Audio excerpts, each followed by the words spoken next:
When the Red Talon gang spotted black triplets walking into a diner in Pine Hollow, they saw nothing but an opportunity to hunt down easy prey. That was their job, to track down black folk and turn their suffering into sport for the wealthy elite watching from hidden cameras. Every year, the rich paid top dollar for the thrill of the hunt, placing bets on who would last the longest before the inevitable kill. The gang were hired as the first wave, violent, disposable enforcers meant to capture and break the chosen targets before the real hunt began. But the second they made their move, everything went wrong. Their prey weren't just ordinary men, they were Navy SEALs. The Kane brothers had survived wars, torn through enemy lines, and fought battles in the deadliest corners of the world. Against them, the gang never stood a chance. In minutes, the hunters became the hunted. And this was only the beginning. The real game had yet to start, and the rich men pulling the strings had no idea that the bloodbath they had paid for was about to become their own execution. Before we go any further, comment where in the world you are watching from, and make sure to subscribe. The town of Pine Hollow sat tucked away in the mountains of the Pacific Northwest, a quiet, forgotten place where strangers stood out. It was the kind of town where the same last names stretched back generations, where new faces, especially black faces, drew long stares and murmured whispers behind store counters. Zephyrus, Kirian, and Cassiel Kane had never cared much for small towns or the people in them. They weren't here to make friends. They had spent their entire lives moving through places like this, never staying long enough for anyone to remember them. The three brothers, identical in appearance but distinct in the way they carried themselves, had been together through wars, missions, and deployments, in places where their names had never mattered, only their skills. Zephyrus was always the calmest, the one who walked a step ahead, his sharp eyes scanning everything, his mind already plotting the best way in and the quickest way out. Kirian, broader in the shoulders, was a storm waiting to break, his hands always curled into loose fists, like a man forever on the edge of a fight. Cassiel, the quietest of the three, never spoke unless he had to, but when he did, it was usually a warning. They had been passing through Pine Hollow for less than an hour, just a quick stop to stretch their legs, refuel, and grab something to eat. The diner smelled of burnt coffee and stale grease, the kind of place where everyone already knew they didn't belong. The waitress was polite, but her smile was tight. The old men in the corner barely pretended not to stare. Cassiel leaned back in his chair, stirring his black coffee. "We're being watched," he murmured. Zephyrus didn't glance up from the map on his phone. "We're always being watched." Kirian smirked, shaking his head. "Yeah, but this time, it feels like someone wants to do more than stare." The doors swung open, and the three brothers instinctively glanced toward the entrance. A group of men stepped inside leather vests, steel-toed boots, tattoos creeping up their arms like twisted roots. The largest of them, with a shaved head and cold, pale eyes, gave them a slow, deliberate once-over before leaning in to whisper something to the man beside him. The Kane brothers had spent their lives recognizing threats before they happened. They had no idea that this would be the last normal moment they'd have before the hunt began. The air inside the diner felt heavier now, thick with the kind of silence that only came when something was about to go wrong. The men at the entrance, 6 of them, built like the kind of people who had never walked away from a fight in their lives, lingered just a little too long, their eyes never leaving the Kane brothers. Zephyrus remained calm, his fingers still scrolling across his phone, as if he hadn't noticed the shift in atmosphere. Cassiel, leaning forward on his elbows, didn't move, but his gaze flicked toward the reflection in the diner's fogged-up window, watching their uninvited guests without looking directly at them.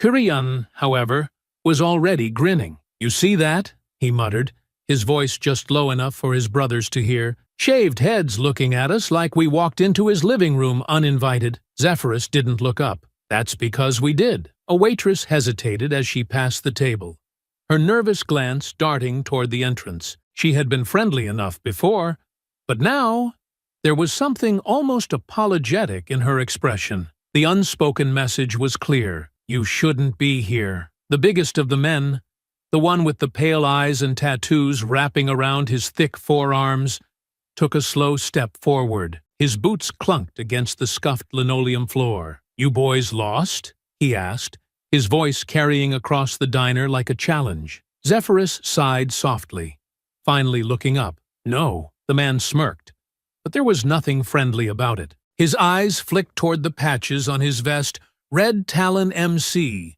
President, before landing back on them. "Thing is, you don't look like you belong here," he continued, tipping his head slightly. "Me and my guys, we don't like strangers passing through, taking up space that don't belong to them." Kyrian leaned back in his chair, stretching his arms. "That's so." Another one of the bikers, a wiry man with a long beard and a jagged scar across his cheek, stepped up beside their leader. His grin was sharper, crueler. "Yeah, that's so," he said. "And seeing as how we don't take kindly to outsiders, we figured maybe you boys want to step outside. Have a discussion." The triplets exchanged glances. They had seen this play out before. They had been stationed in countries where a few words in the wrong bar meant waking up in a ditch. They had survived ambushes, traps, and firefights more times than they could count. A bar fight wasn't a concern. It was the tone that gave it away the edge of something more calculated, more deliberate. The bikers weren't just trying to start a fight.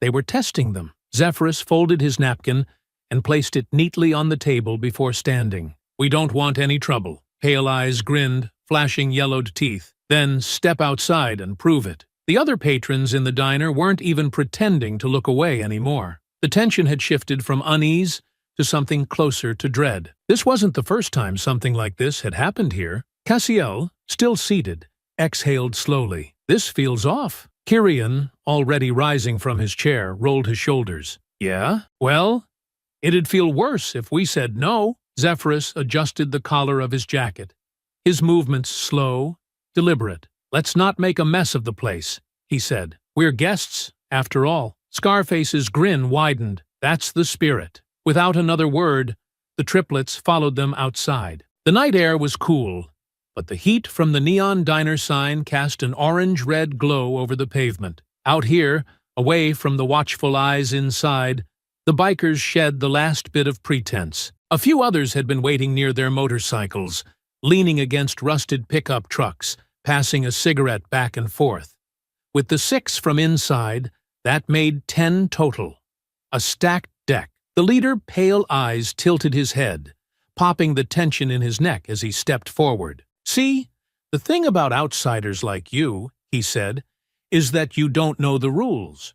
You pass through places you ain't welcome. You act like you're untouchable." Kyrian smirked. "You think we act untouchable?" Scarface stepped up beside his boss, cracking his knuckles. "Ain't about thinking, boy. It's about showing. So here's what's gonna happen.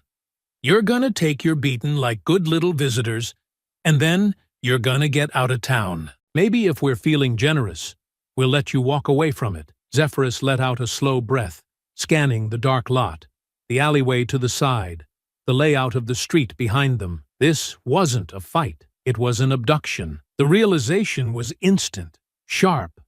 The numbers weren't for intimidation. The placement wasn't accidental.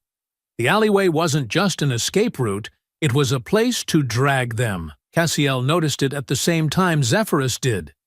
His fingers twitched toward his side, as if reaching for a weapon that wasn't there. Kyrian, ever the last to care, simply cracked his knuckles. "If this is how you treat visitors, I'd hate to see how you treat each other." Pale Eyes' smirk faded.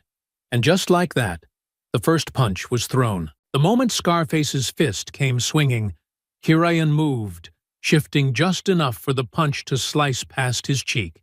His instincts finely honed from years of training. His counter was immediate and explosive strike that drove his elbow into the biker's ribs with brutal precision, the force of impact sending a tremor through the man's body. A sharp gasp escaped him, his frame shuddering as he stumbled back, clutching his side. The fight ignited like a powder keg. Zephyrus and Cassiel were already in motion, their actions deliberate, their minds processing the battlefield with deadly efficiency. The bikers, 10 in total, had thought themselves predators, but they had just stepped into the cage with something far more dangerous. The Kane triplets weren't bar fighters or helpless drifters. They were trained operatives, forged in combat, lethal in ways their attackers couldn't begin to comprehend. A burly biker with a rusted chain wrapped around his knuckles came at Zephyrus fast, swinging it in a wide arc meant to break bone. Zephyrus analyzed the motion in an instant, reading the intent in the man's stance, the overconfidence in his swing.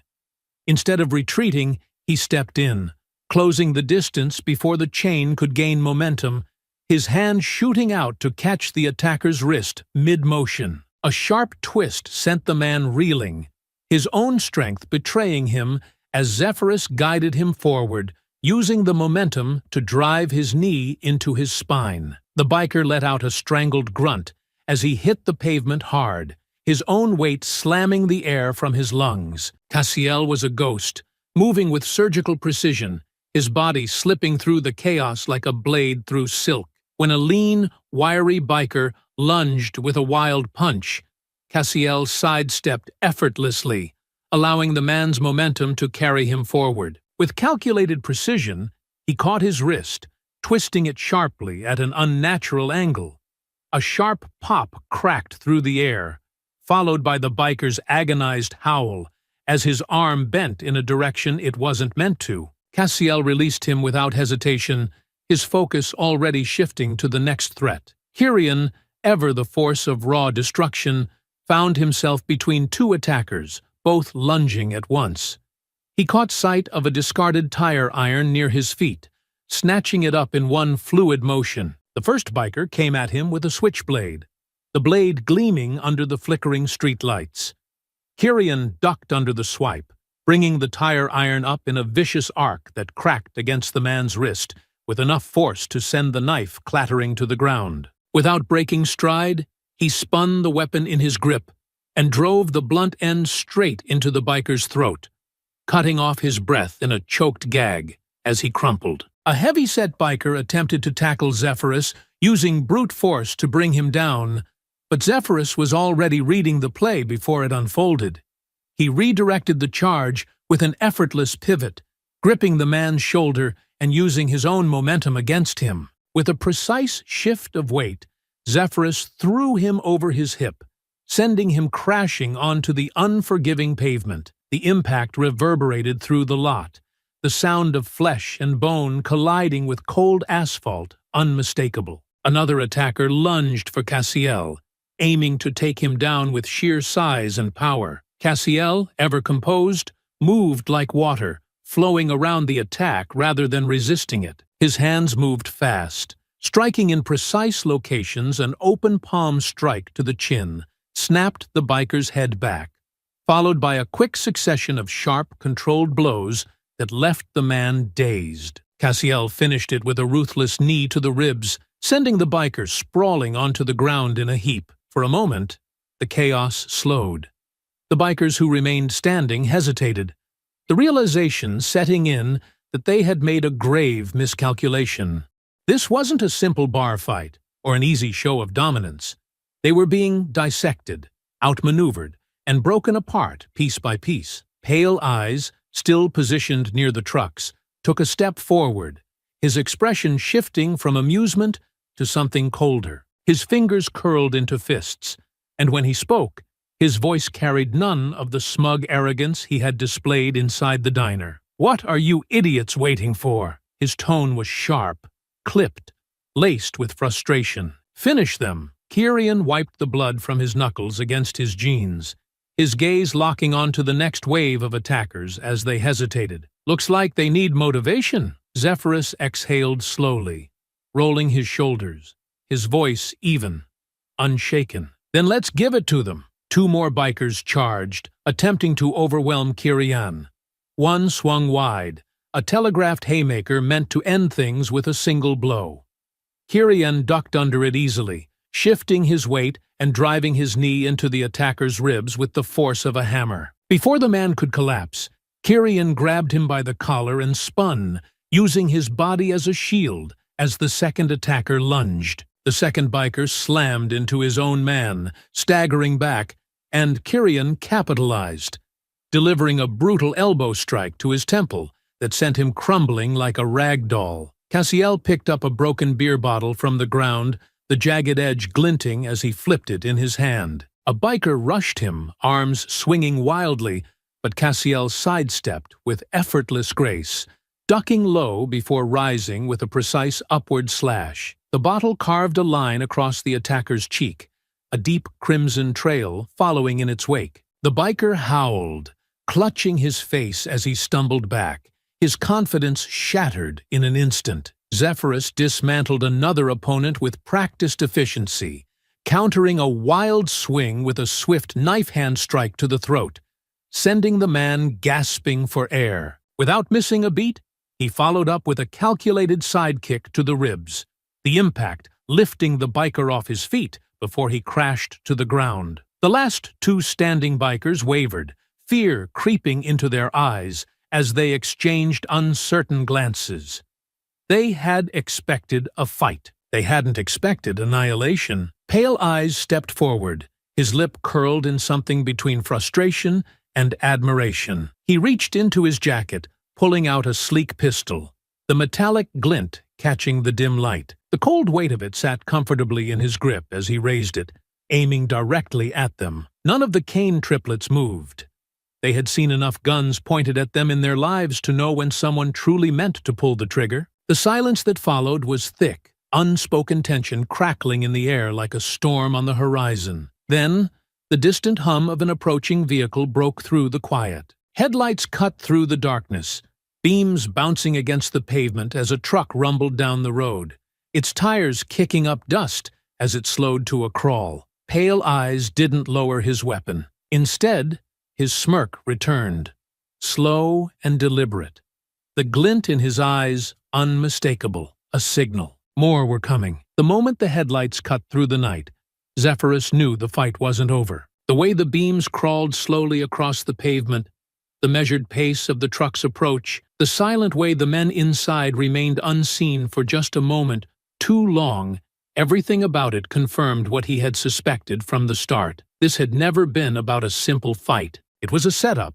a calculated strategy to exhaust them, to assess them, to strip them down piece by piece until they were vulnerable enough to take without resistance. Kyrian exhaled slowly, wiping a smear of blood from his knuckles against his jeans, his grin still lingering but with a dangerous edge. He was reading the shift in the air just as well as his brothers. The men stepping out of the vehicles weren't the same leather-clad bikers they had just dismantled. They weren't the kind to come stumbling out of bars, swinging wild punches, hoping brute force would earn them dominance. These men moved with a different kind of confidence. Efficient, deliberate, controlled. Cassiel, standing slightly apart, tilted his chin just enough to catch Zephyrus's eye. The message clear between them. Mercenaries, not enforcers. Not gang members looking to reclaim their pride. These men were here to do a job. Pale Eyes remained near the trucks, his expression unreadable, his hands tucked into his pockets, as if none of this particularly mattered to him. But there was something in the way he watched them now, more analytical than before, like someone waiting for confirmation that all the pieces were finally in place. Zephyrus barely nodded, just a breath of movement. But it was enough. The shift in weight between them was instinctual, a silent signal for what came next. There was no retreat. There never had been. The mercenaries were still trying to close the gap, to box them in before engaging.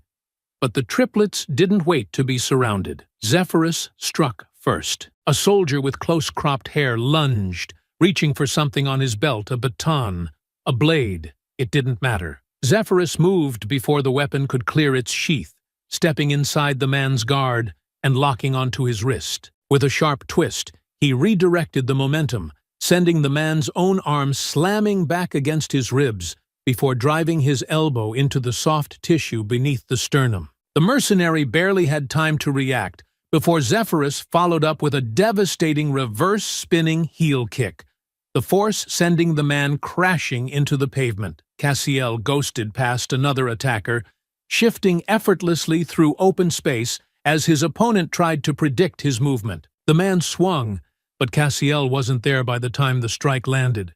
In a single fluid motion, he caught the mercenary's arm, twisted it backward, and delivered a precise ridge hand strike to the throat, forcing the man to stagger with a strangled breath. Before he could recover, Cassiel swept his legs out from under him and dropped a heel stomp to the chest, ensuring he wouldn't be getting up again. Kyrian wasn't finesse.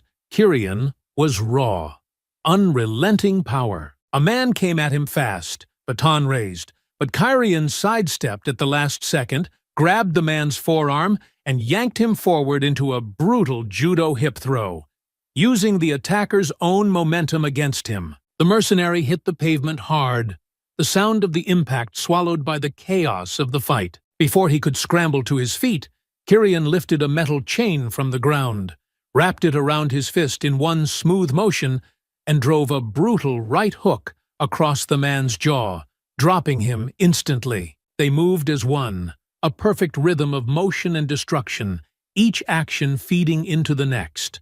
Another mercenary came from Zephyrus's left, quicker than the others, more trained.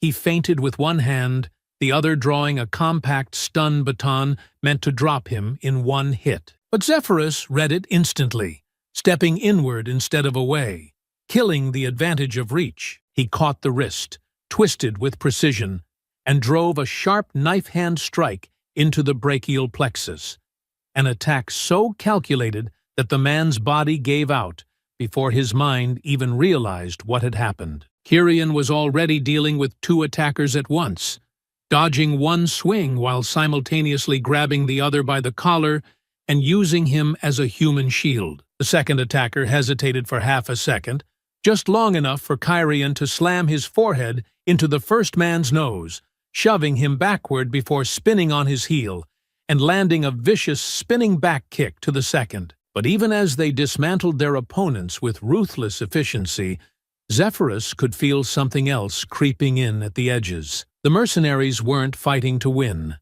They were fighting to delay. And then he saw it. The first canister rolled across the pavement, hissing as it released a nearly invisible cloud into the air. Cassiel reacted immediately, holding his breath, but the second canister came from behind, cutting off their escape route. Kyrian coughed once, then again, his steps faltering slightly. His balance was still there, but it was off. His movements a fraction too slow. Zephyrus felt it too, the sudden, unshakable fog settling over his thoughts, making his limbs feel heavier. Not a tranquilizer, at least not a direct one. That would have been too obvious, too immediate. This was measured. This was calculated. They had planned for this. Cassiel twisted, trying to break free from two mercenaries closing in on him, but his body wasn't responding the way it should have. His grip slipped, his stance faltered just for a breath, and that was all it took. A quick, efficient strike to the side of his head, followed by a needle pressing into his neck. He went still, blinking once as his body struggled against what had already entered his system. Kyrian growled, thrashing as hands closed around him, fighting even as his legs buckled beneath him. He managed to throw one attacker off, swinging wildly, but his movements were sluggish now, his power still present, but his speed compromised. Another hand clamped onto his shoulder, then another, and then the familiar sting of something piercing his skin. Zephyrus fought harder, knowing it was futile. He twisted, struck, countered, but they had prepared too well, waited for their moment too precisely. Even as he managed to elbow one man across the face and knee another in the ribs, the sharp sting of a needle against his arm finally made its mark. Through the haze, he saw pale eyes watching, his smirk slow and satisfied, hands still in his pockets. "You fought well," he murmured, crouching slightly to meet Zephyrus's gaze, watching as his body struggled to stay upright. But at the end of the day, everyone falls the same way. Kyrian, still on his knees, gasped, his breathing uneven. "You... cheating... coward!" Pale eyes patted his cheek mockingly. "Don't fight it now." Just let it happen. Zephyrus fought to stay conscious, but the drug pulled him under, his vision fading into darkness. Cassiel's body sagged, his resistance vanishing as the sedative took hold. Kyrian let out a final, ragged snarl, his muscles twitching before giving way. The last thing they heard was the slam of truck doors, the hum of engines in the distance. The hunt had begun. The first thing Zephyrus felt was the cold, a damp chill that clung to his skin and seeped into his bones, dragging him back to consciousness with a slow, creeping awareness that something was wrong. His head ached with the lingering effects of the sedative, a dull throbbing that pulsed behind his eyes, disorienting him for just a moment before instinct took over, forcing him to push past the haze clouding his thoughts. His fingers flexed against the damp earth beneath him, feeling the uneven texture of dirt and scattered leaves, his senses adjusting to the rough, natural terrain. He inhaled deeply, steadying his mind as he processed the crisp bite of the air, the distant scent of pine, and the subtle but unmistakable traces of oil, sweat, and something metallic lingering just beneath it all. The distant rustle of movement pulled him further from the fog of unconsciousness, his ears picking up the sound of shifting weight, controlled breathing, and the subtle scrape of fabric against the forest floor. His brothers were waking up as well. Cassiel, always the first to regain full awareness, sat up slowly, his movements careful and measured despite the last remnants of the drug still dulling his body. Kyrian was stirring next, his return to consciousness much sharper, his breathing deeper, heavier, his frustration bleeding through as he forced his muscles to obey. The moment he realized their situation, his body tensed, his shoulders rolling back as if preparing to lunge into a fight that wasn't there yet. Zephyrus didn't need to say anything. They had all reached the same conclusion, in the same breath. They had been taken, stripped of their weapons and gear, left with nothing but the clothes on their backs, and placed somewhere unfamiliar, somewhere meant to disorient them. A crackle of static cut through the silence, the distorted hum of a speaker hidden somewhere among the trees. The voice that followed was low, smooth, and laced with amusement, the mechanical distortion stretching the words just enough to make them unnatural. "Run, little lambs! The game begins now." Zephyrus's head lifted slightly, his gaze sweeping across the treetops, immediately searching for the source. But the sound bounced, making it impossible to pinpoint. Before he could process the full implications of the message, another noise reached them.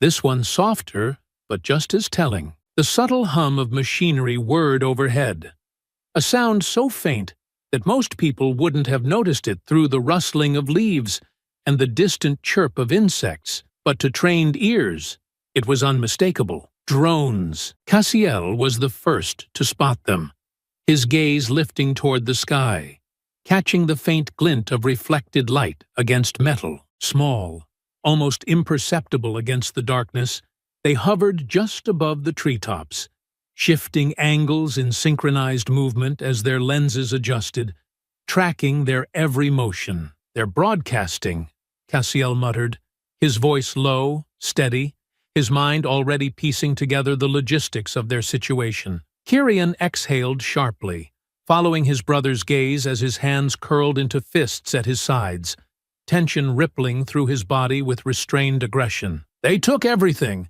dropped us in the middle of nowhere, and now they want us to run. They're putting on a show." Zephyrus remained still for a moment longer, his eyes narrowing slightly as he turned the thought over in his mind. This wasn't just a manhunt. It was an event, something structured, controlled, and prepared long before they had even stepped foot in that diner. The speaker crackled again, the same mechanical voice returning with a sickening sense of delight. 5 minutes, little lambs. 5 minutes before the hunt begins." Kyrian shifted his weight slightly, his frustration now edged with something sharper. "They're giving us a head start." Zephyrus inhaled slowly, his mind moving past the immediate frustration and into strategy. "Not out of generosity," he murmured, his voice calm, collected, and completely devoid of fear. They don't need to chase us. They already have our location. The drones are for observation, not tracking. That means the hunters are waiting somewhere close, watching from a distance, waiting for their signal to move. Cassiel, still watching the sky, tilted his head slightly as his mind worked through the same conclusions. That also means they aren't using thermal tracking, or else they wouldn't need this kind of setup. They're relying on sight, sound, and movement. His gaze flicked back down to the ground, assessing the dirt beneath them, searching for something only he could see. The terrain is unaltered. No artificial paths, no preset obstacles. It's real wilderness. He paused briefly before nodding toward the thinning mist that clung to the air. Higher altitude, colder air pressure. We're in the mountains, probably deep northwest. Zephyrus gave a small nod. Barely emotion at all. That works to our advantage. They're betting on fear, on disorientation. If they wanted a straight kill, they would have done it before we woke up. They want us to make mistakes. Cassiel met his gaze, the corner of his mouth barely twitching. Then we don't. The speaker crackled again, almost taunting. 4 minutes. Zephyrus turned toward the tree line, already mapping their movements in his head. We don't run in a straight line. They expect that. We move toward elevation. Find higher ground. Force them to come to us on our terms. If we're forced into a chase, we control the field, not them. Cassiel glanced toward the shifting density of the forest ahead, eyes tracing possible obstacles, natural cover, potential kill zones, a ravine, rock formations. Anywhere they'll have to funnel through. If they want to track us, they'll have to go where we want them. Kyrian exhaled slowly, rolling out his shoulders as if shaking off the last traces of the sedative still lingering in his system. His body was already settling into the fight, the old, familiar energy of combat pulling him into the only state of mind he had ever truly felt at home in. We're not running from them. His voice was low, almost amused now. They just don't know it yet. Zephyrus met his gaze, then Cassiel's, reading the unspoken understanding between them. They had spent their whole lives as hunters. No matter how many guns their enemies had, no matter how many traps had been set, no matter how many men were watching from the shadows, that fact had never changed. The voice returned, each word dragging out just slightly, as if savoring the moment. 3 minutes. Without another word, they moved as one,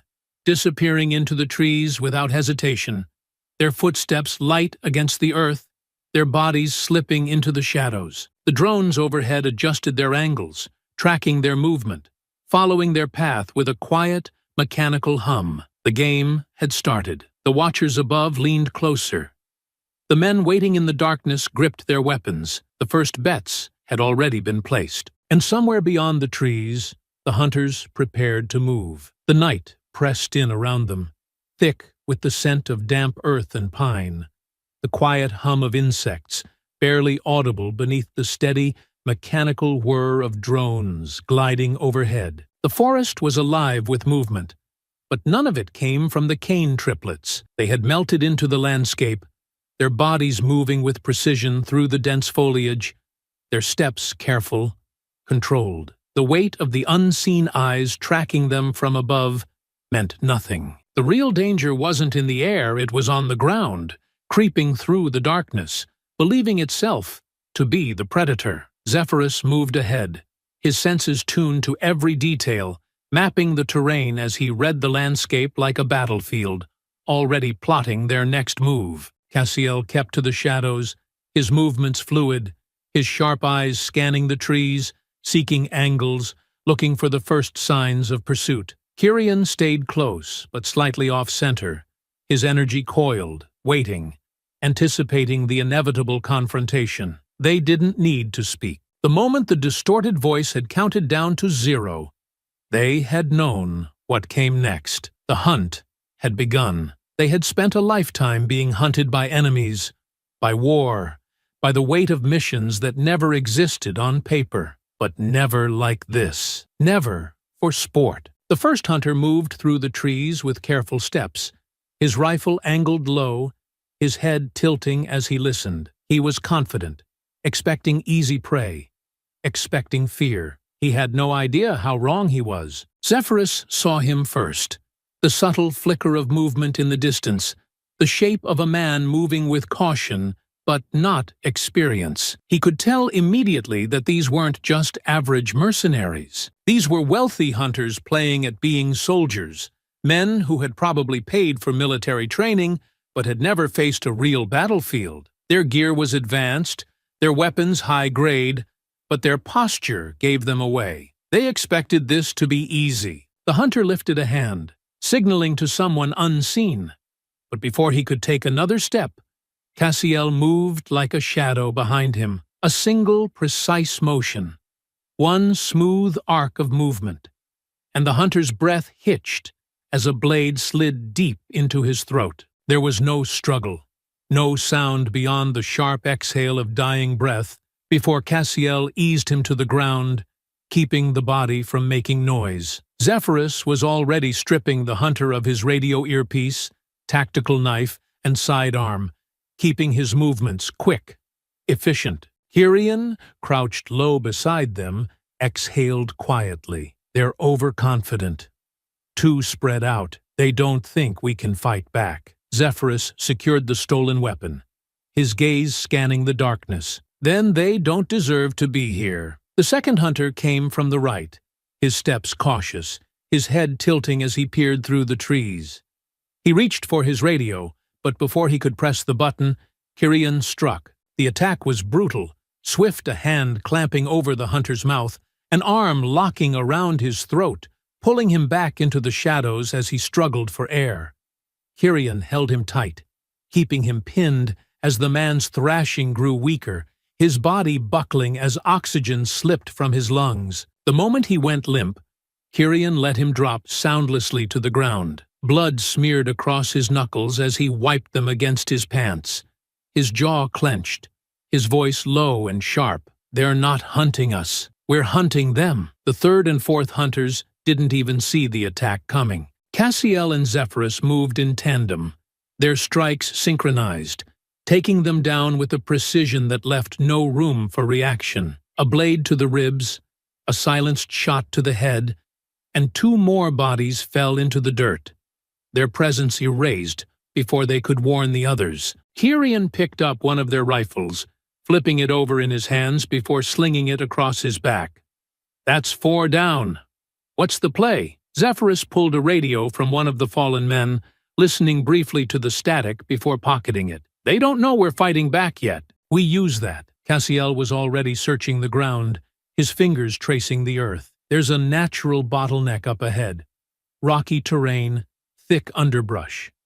If we force them through, we control the approach." Zephyrus nodded, his mind working through the next steps. "We don't just set a trap. We make them believe they have us cornered." They moved quickly, using the dense foliage to their advantage, gathering materials for what they needed. They worked without speaking, their actions synchronized, their understanding of each other unspoken, but absolute. Cassiel rigged a tripwire between 2 trees, using thin strands of vine and scavenged materials from the hunter's own gear, ensuring it would be nearly invisible in the darkness. Kyrian coated the ground with slick mud, using a small canister of oil pulled from one of the fallen men's pouches, making sure any hunter who stepped wrong would lose their footing. Zephyrus placed a stolen earpiece in the dirt, a quiet radio signal playing just loud enough to draw them in, to make them believe they were closing in on a survivor. The first wave had walked in,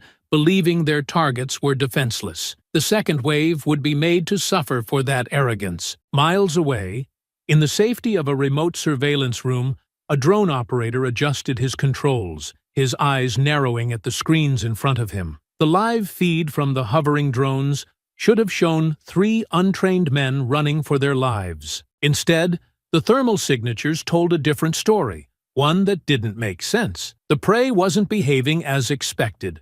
There was no frantic movement, no desperate sprint for safety, no erratic patterns of men running for their lives. Instead, the figures on the screen remained steady, their positions shifting with calculated precision rather than panic. The operator's fingers hovered over the controls as confusion settled over him. Something was wrong. The supposed targets weren't running at all. They had stopped moving entirely. And worse, they hadn't just stopped. They had positioned themselves in a way that didn't resemble disorientation or hesitation. The layout of their thermal signatures on the drone feed showed something disturbingly familiar. A formation, a defensive stance, a controlled perimeter designed to contain and control movement. The drone operator hesitated for a moment, his mouth suddenly dry as he switched to the communications channel, his voice carrying an edge of uncertainty as he relayed what he was seeing. "I think we have a problem." The radio crackled,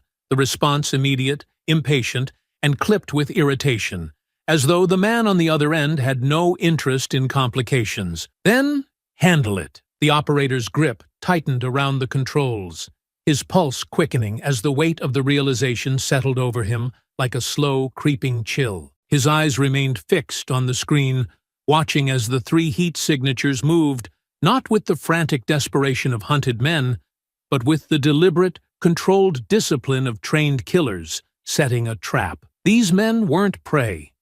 They were something else entirely. The forest remained still, save for the whisper of wind through the branches and the quiet hum of drones circling overhead, their lenses locked onto the scene below, watching, waiting, recording every moment as the second wave of hunters advanced. They moved with more caution than the first group, their formation tighter, their weapons drawn and ready, the false confidence of their predecessors stripped away by the eerie silence that surrounded them. They had expected to hear gunfire, the sounds of a desperate struggle, the telltale chaos of prey trying to survive. Instead, there was nothing. No frantic movement, no heavy breathing over the radio, no sign of pursuit, only the quiet, suffocating weight of an enemy they couldn't see. They were walking straight into the kill zone. Zephyrus remained motionless, pressed against the thick trunk of a fallen tree, his breathing slow, controlled, barely stirring the air around him. He could hear them now, the faint rustle of boots against the undergrowth, the careful way they moved, adjusting their positions as they advanced through the forest.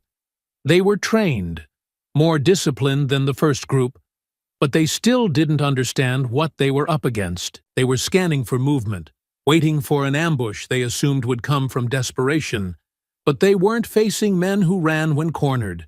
They were facing men who thrived in the shadows. Cassiel crouched low behind a ridge of rock, his fingers skimming over the damp earth, feeling the vibrations of their footsteps before he even needed to see them. His gaze flicked upward, locking onto Zephyrus for the briefest second, a silent exchange passing between them. There were 6, all closing in, spreading out slightly in an attempt to flush them out, their tactical lights slicing through the darkness. Kyrian remained hidden within the thick brush a few feet away, his body coiled, waiting for the signal. His pulse was steady, his breath even. The old, familiar energy of combat settled over him, the kind that made his muscles loose, his movements fluid. These men thought they were prepared.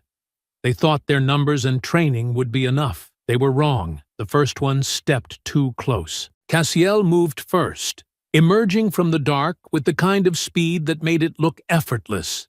His hands latched onto the hunter's weapon, twisting the barrel downward as he pivoted, yanking the man forward while driving his elbow into the soft tissue of his throat. The hunter staggered, his own momentum betraying him as Cassiel slammed his knee into his ribs, forcing the air from his lungs before sweeping his legs out from under him. By the time the man's body hit the ground, Cassiel was already pulling the suppressed pistol from the hunter's belt, spinning it in his palm as he delivered a clean, precise shot into his skull. Zephyrus struck next, catching the second hunter mid-step, his movements quick and merciless. He intercepted the man's swing, parrying the rifle upward before stepping inside his guard and driving a vicious ridge-hand strike against his carotid artery. The hunter's body jerked, his knees buckling from the sheer force of the blow. Before he could collapse, Zephyrus grabbed him by the vest, spinning him around and using his body as a human shield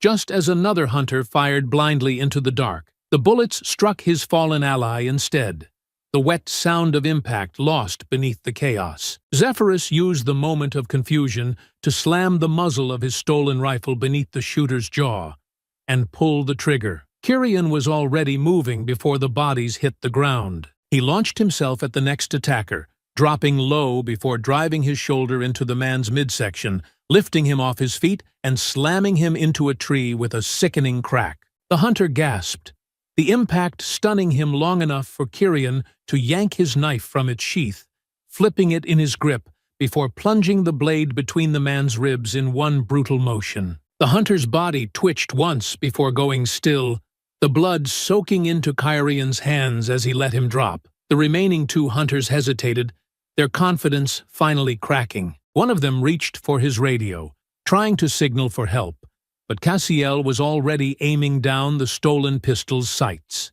A single, silenced shot rang out, hitting him clean through the skull. The last man turned to run. Zephyrus let him, for about 3 seconds. Then, in a single practiced motion, he lifted the rifle, exhaled slowly, and squeezed the trigger. The fleeing hunter barely made it 3 steps before the bullet tore through the back of his skull, dropping him face first into the dirt. The forest returned to silence. Kyrian exhaled, wiping his bloodied hand against his shirt as he crouched beside one of the bodies, searching through the hunter's gear with quick, practiced movements. They came loaded. This one's carrying maps. He flipped one open, scanning the detailed markings. Looks like they've got multiple positions mapped out: supply points, rendezvous zones, entry points. These cowards came in prepared. Zephyrus took an earpiece off one of the fallen men, slipping it into his ear. Static crackled for a brief second before voices came through muted conversations, chatter in hushed tones, the sound of men coordinating movements. But beneath it all, there was something else. Silence. Not the silence of men waiting. The silence of men realizing something was very, very wrong. Miles away, inside a lavishly furnished surveillance room, Lucien Wexler leaned forward in his chair, his fingers steepled together as he watched the live feed from the drones. His expression remained impassive, unreadable, but there was something in his posture, something just beneath the surface, that spoke of irritation, of a plan beginning to fray at the edges. Bishop Rourke, standing beside him, folded his arms, his lips curling into something that wasn't quite a smirk. "That's a lot of bodies for an opening round," he mused, his tone laced with dry amusement. "You sure you picked the right players for this?" Lucien's gaze flicked toward the screens again, watching as the 3 heat signatures disappeared into the trees. Not running, not panicking, but moving with the same controlled efficiency as before. He exhaled through his nose, his jaw tightening slightly. "This was supposed to be a hunt?" he murmured, his voice quiet, measured, but edged with something dangerously close to displeasure. Bishop's smirk widened slightly. "It still is, just not the one we planned." Lucien didn't answer immediately, his fingers tapping once against the arm of his chair as he watched the live feed. After a long moment, he finally spoke, his tone unreadable. "Send in more." The forest stretched wide and silent around them, the kind of silence that felt unnatural, a waiting presence that carried the weight of something unseen. The triplets had moved fast, retreating into the shadows just as the first distant crackle of radio chatter signaled incoming movement. They had been careful, precise, stripping the fallen hunters of their gear, salvaging what was useful while leaving behind the remnants of another failed attempt to put them down. The supply drop had been their next step, a calculated decision rather than an act of desperation. The game's architects had expected them to run, but running had never been an option. Zephyrus crouched just beyond the clearing, his back pressed against the thick trunk of a fallen tree, his eyes locked onto the camouflaged crates stacked beneath the tarp. He could see the movement of shadows stretching long in the dim moonlight, the shapes of men navigating the terrain with calculated steps, their weapons raised, their attention sharp but unfocused. They had assumed control of this hunt from the beginning, had designed it as a spectacle to be observed and wagered on from a safe distance, But their miscalculation had been simple. The triplets weren't entertainment. Cassiel moved low, staying within the blind spots of the automated turret mounted near the tree line, its sleek barrel shifting slightly as its sensors scanned for threats. His hands moved quickly, rewiring the motion detection system, adjusting the settings just enough so that when the next wave of hunters stepped into range, they would no longer be recognized as friendly. There was something clinical about his efficiency, the way he worked without wasted motion, knowing exactly what needed to be done without question or hesitation. Kyrian worked fast, prying open the nearest crate, sifting through the contents with sharp, deliberate movements. Assault rifles, tactical gear, encrypted radios, standard issue for men who expected an easy kill. He exhaled slowly, shaking his head as he pulled out a pack of detonators, tossing one to Zephyrus without a word. There was no need for conversation. The plan was already in motion. Zephyrus secured the charges, placing them deep within the stacks, adjusting the delay triggers so that the explosives wouldn't detonate immediately. They weren't here to make noise. They were here to send a message. The moment the next team arrived, eager to resupply and regroup, they would be met with nothing but fire and death. Cassiel finished his work, slipping back toward the others just as a static-filled voice crackled through the stolen radio Kyrian had secured. The conversation was clipped, sharp, carrying the first hints of frustration, the kind that came when things were no longer unfolding according to plan. Squad 3. Push forward to supply point Bravo. Resupply and hold position until further orders. Kyrian smirked, slipping the radio into his pocket. They're coming. Let's see how well they handle disappointment. They moved quickly, retreating into the tree line, their steps light against the earth, their bodies blending seamlessly into the dark. There was no need to linger. By the time the first set of boots touched the ground, the trap would already be sprung. The drones hovering above adjusted their angles, tracking their movement as they disappeared back into the forest. In the distance, the first flickers of approaching headlights cut through the trees, engines humming low as reinforcements rolled in. The hunters weren't finished. The game's architects weren't finished. Lucian Wexler sat motionless, his fingers drumming lightly against the polished armrest of his chair, his gaze fixed on the screens before him. The live drone feeds projected the game in crisp clarity, revealing the heat signatures of the three men moving with unwavering precision, their path deliberate, controlled. He had been watching them closely, studying their tactics, analyzing their decisions, but the moment the supply drop erupted into a wave of fire and concussive force, the controlled expression on his face hardened. Bishop Rourke leaned against the far wall,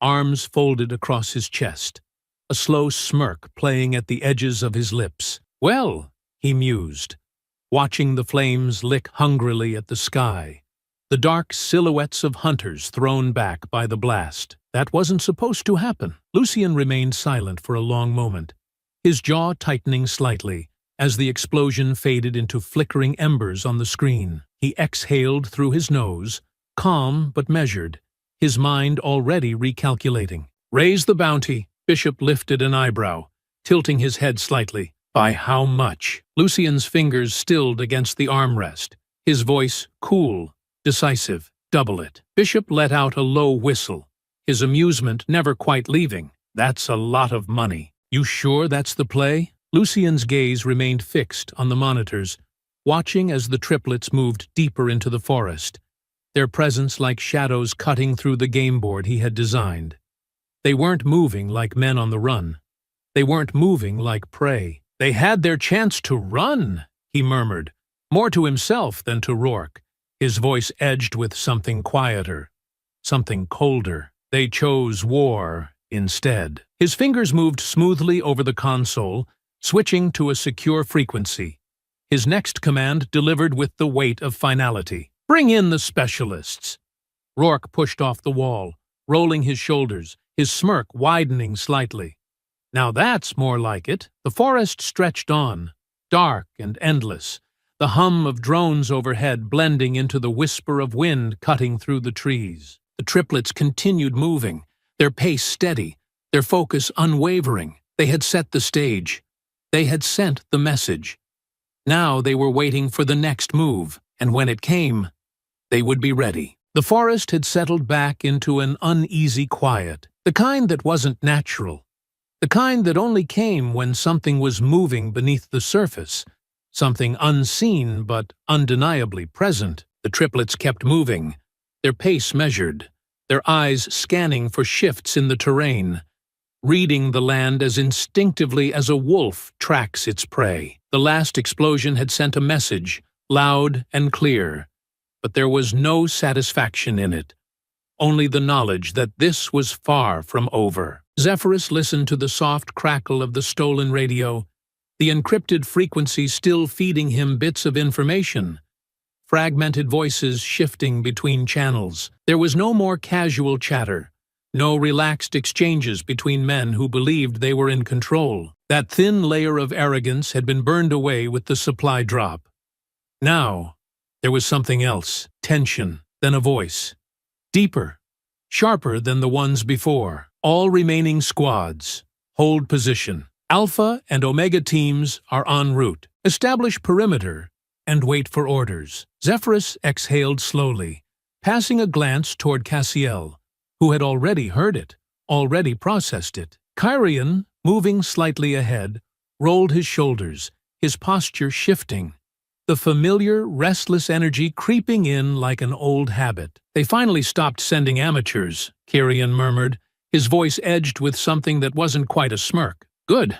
I was getting bored. Cassiel didn't look away from the path ahead, his tone quiet but firm. They won't be like the others. Zephyrus nodded, his mind already shifting into preparation. No, they won't, but neither are we. They moved carefully, keeping low, keeping to the thickest parts of the brush, but the air had changed. The scent of the forest was the same, the night just as dark, but the presence of the new arrivals had shifted the energy of the game. The triplets had spent their entire lives recognizing when trained men entered a battlefield, and whoever had just arrived wasn't some weekend warrior playing at survival. These were professionals. The first sign of movement came from the east, a faint distortion in the tree line, almost imperceptible, but enough for Zephyrus to register the presence of men who knew how to move without being seen. No wasted steps, no unnecessary noise, no careless shifts in balance. The men advancing through the forest weren't just soldiers, they were hunters in their own right. Cassiel paused, his head tilting slightly, his sharp gaze locked onto the shadowed figures creeping forward. They're tracking us, but they don't want to engage yet. Kyrian exhaled through his nose, adjusting his grip on the stolen rifle slung over his shoulder. Then let's give them a reason. The first strike was theirs. Zephyrus moved first, his body slipping through the darkness with practiced ease, his approach undetectable until the very last second. The first elite hunter had barely turned when Zephyrus locked onto him from behind, his arm wrapping around the man's throat in a crushing rear-naked choke. The hunter reacted fast, slamming his elbow backward, aiming for Zephyrus's ribs, but Zephyrus absorbed the impact, tightening his hold, cutting off oxygen, cutting off the fight before it could even start. The hunter struggled, his body jerking as he clawed at Zephyrus's grip, but it was too late. His strength faltered, his movements slowed, and within seconds his body went limp. Cassiel struck next, emerging from the brush with silent precision, his blade flashing once before sinking deep into the kidney of a second hunter. The man gasped, his body convulsing, but Cassiel didn't let him fall.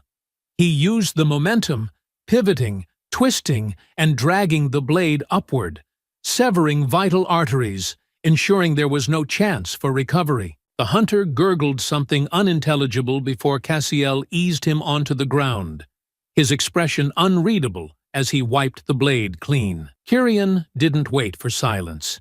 He went straight for the next hunter, closing the distance fast, his footsteps heavy, deliberate. This time, the enemy saw him coming, a former Marine, judging by the way he held his weapon, the way his stance shifted the moment he registered an immediate threat. But Kyrian was faster. The hunter swung, knife flashing toward his throat, But Kyrian caught the wrist mid-motion, twisting it in a brutal wrist lock before driving his knee into the man's ribs.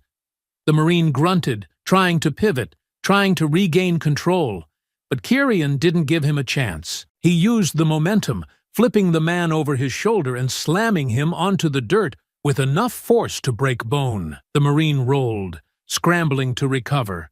But Kyrian was already moving again. A brutal stomp to the back of the head ended the fight instantly. Zephyrus barely had time to adjust before another hunter descended from above, dropping from the trees in an aerial attack, a tactical knife gleaming in the moonlight. He reacted in an instant, his forearm shooting up to block the incoming strike, redirecting the force before using the leverage to spin the attacker mid-air, sending him crashing sideways into the trunk of a tree. The man grunted, trying to push off, but Zephyrus was already there, driving an elbow into the base of his skull, knocking him unconscious before he could even hit the ground. The forest fell still again, the tension thick, the realization settling in. The specialists had entered the game believing themselves to be the apex predators. They had been hand-selected, former operators, men who had spent years mastering their craft, men who had walked through war and survived. But the moment they had stepped into this battlefield, they had made the same mistake as the ones before them. They had assumed they were the hunters. Kyrian wiped the back of his hand across his cheek, the faintest smear of blood lingering against his knuckles, his breathing steady, his body loose but charged with energy. He rolled his shoulders once before speaking, his voice carrying through the trees, sharp and certain. "This isn't your jungle." Cassiel tilted his head slightly, his expression unreadable as he observed the motionless bodies around them. "This isn't your hunt." Zephyrus exhaled, adjusting the rifle strap across his chest, his gaze locking onto the shifting movement deeper in the forest, where the remaining elite hunters were still circling, still waiting, still believing they had the advantage. He shook his head once, his voice calm, deliberate. "You were dead the second you stepped into our world." They moved again, disappearing into the trees before the next attack could come, leaving only the bodies behind, leaving only the realization that this game was no longer in anyone's control. The night air carried the faint, acrid scent of gunpowder, mingling with the rich, damp earth and the metallic bite of blood still fresh in the underbrush. The forest had become something else entirely.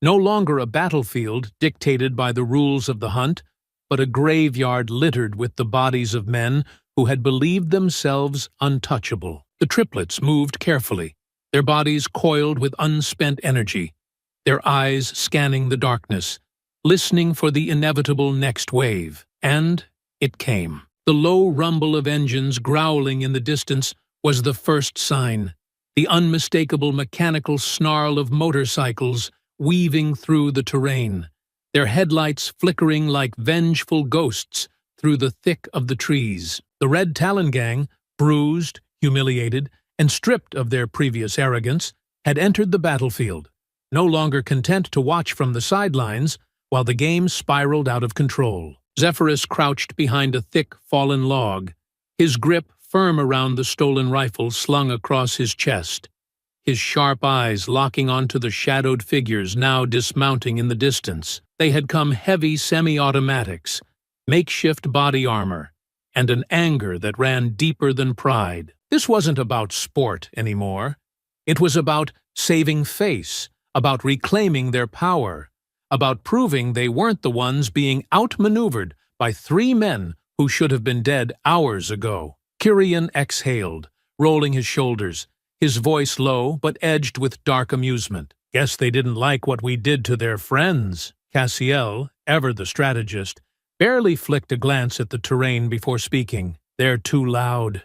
They don't move like the others. They're trying to flush us out, not hunt." His gaze lingered on the men now fanning out, searching, their footsteps too heavy, too eager. "That makes them weak." Zephyrus's lips barely twitched. "Then we end it." The first shot rang out, a burst of gunfire shattering the stillness as one of the gang members fired blindly into the trees. the loud, echoing crack a sharp contrast to the calculated silence of the professionals who had come before. The triplets had fought men like these before, men who mistook rage for skill, who thought intimidation was a substitute for discipline, who believed that numbers gave them power. They were wrong. Zephyrus moved first, his body slipping between the trees with surgical precision, his rifle raised, his breath steady as he fired 2 clean shots, each one finding its target before the gang even registered the attack. The first man staggered, a sharp, wet gasp tearing from his throat as he collapsed against the base of a tree, blood spreading in dark rivulets down his chest. The second barely had time to turn before a round punched through his sternum, dropping him to the forest floor. Cassiel had already flanked wide, his movements swift, controlled. A Red Talon lieutenant barked orders, his gun sweeping the darkness as his voice rose in frustration. But before he could react, Cassiel was behind him, a knife flashing in the moonlight before sinking deep into his ribs, severing the artery with clinical precision. The man stiffened, choking on his own breath as Cassiel wrenched the blade free, guiding the body down without a sound. Kirian, on the other hand, didn't care for silence. He launched himself into the fray, gripping the nearest biker by the back of the skull and driving his knee into his face with brutal force, the crunch of bone shattering beneath the impact. The body dropped limply, but Kirian was already pivoting, swinging the stolen rifle like a club and smashing the butt of it into another man's jaw, sending him sprawling. The next attacker lunged wildly, a rusted machete gleaming in his grip, but Kirian sidestepped, caught the arm mid-swing, and twisted, snapping the elbow backward with a sickening pop. The gang member howled in agony, but the sound was cut short as Kirian drove a bullet into his skull at point-blank range. The chaos was fast, a brutal symphony of movement and gunfire, but it was over just as quickly as it had begun. The bodies lay scattered in the underbrush, the gang's numbers cut down in minutes, their arrogance buried beneath the weight of their own failure. Zephyrus took a breath, reloading his weapon as his gaze swept over the carnage. There was no movement, no survivors. Red Talon had been wiped from the board. Cassiel exhaled, his voice calm, final. That's done. Kirian tilted his head, listening, his sharp eyes flickering toward the distant hum of drones overhead. He exhaled a slow breath, wiping his bloodied hand against his jeans before speaking. They're watching. They saw all of that. Zephyrus nodded. Good. Miles away, Lucian Wexler's expression had darkened. His fingers curled so tightly against the edge of his desk that his knuckles had gone white. The live drone feed flickered across the monitors before him, replaying the footage in cold, clinical detail. The Red Talon gang had entered the field with the intent to restore order, and instead, they had been erased like an afterthought. Bishop Rourke let out a quiet whistle, tilting his head slightly as he observed the aftermath. That wasn't even a fight. That was an execution. Lucian's jaw tightened, his mind already racing past what had just happened, calculating what came next. He had underestimated them. He had allowed himself to believe that the men he had placed inside this hunt were in control, that the game was still unfolding as planned. That mistake was now costing him. They're not going to stop, he murmured, watching as the triplets disappeared back into the darkness, their bodies slipping away like ghosts, untouched, unbroken. Bishop leaned forward slightly, the ever-present smirk on his lips still lingering, but there was something else behind it now, something sharper. Then it's time to stop playing. Lucian exhaled, cold calculation settling over his features as he reached for the secure console beside him. His next words came without hesitation, without doubt. Pull the remaining teams. Call for an extraction. Bishop lifted a brow, amusement flickering in his gaze. Getting nervous? Lucian's voice remained steady, unreadable. We're no longer controlling the hunt. They are. He leaned forward, pressing a button that cut the drone feed to black, his next command delivered with absolute finality. They're coming for us. The night stretched on, thick with the scent of charred wood and blood, the remnants of the last battle fading into the stillness of the forest. The triplets moved carefully, keeping to the dense underbrush, their bodies tuned to every shift in the environment. They had taken down wave after wave of hunters, dismantling their ranks with precision. But it wasn't enough, not yet. The hunt hadn't ended. The men pulling the strings were still out there, watching from a distance, treating this entire battlefield like a personal game board, adjusting the pieces as though the lives they played with held no weight. Zephyrus led the way, his gaze sharp, scanning every inch of the terrain as they moved. The triplets weren't running. They were hunting. Somewhere ahead, just beyond the next ridge, the faint glow of flickering red lights pulsed through the trees, casting eerie patterns against the darkened leaves. The drone had fallen here, its sleek frame tangled in the thick undergrowth, its mechanical hum sputtering weakly as its systems attempted to reboot. Cassiel crouched first, his hands moving with careful efficiency as he examined the wreckage. The drone wasn't heavily damaged, a miscalculation on the operator's part, a sign that whoever had been controlling it hadn't anticipated just how quickly the triplets could dismantle their resources. The fall had severed the main rotor, but the core remained intact, its transmission still cycling through encrypted channels, desperately trying to reconnect to the main server. Korean ran a hand down his face, exhaling through his nose as he scanned the tree line. They know we're here. They've been watching. They won't let us play with their toys for long. Zephyrus had already started working, his fingers moving over the cracked casing of the drone, peeling back the reinforced plating to expose its internal components. Then we won't take long. Cassiel leaned in, his sharp eyes scanning the wiring, reading the frequency shifts on the dimly flickering control panel. This was more than just a camera feed. This was an uplink, a direct connection to the network that controlled every part of the hunt. Kyrian huffed a quiet laugh, crouching beside them as he pulled a stolen hunting knife from his belt. What do you think?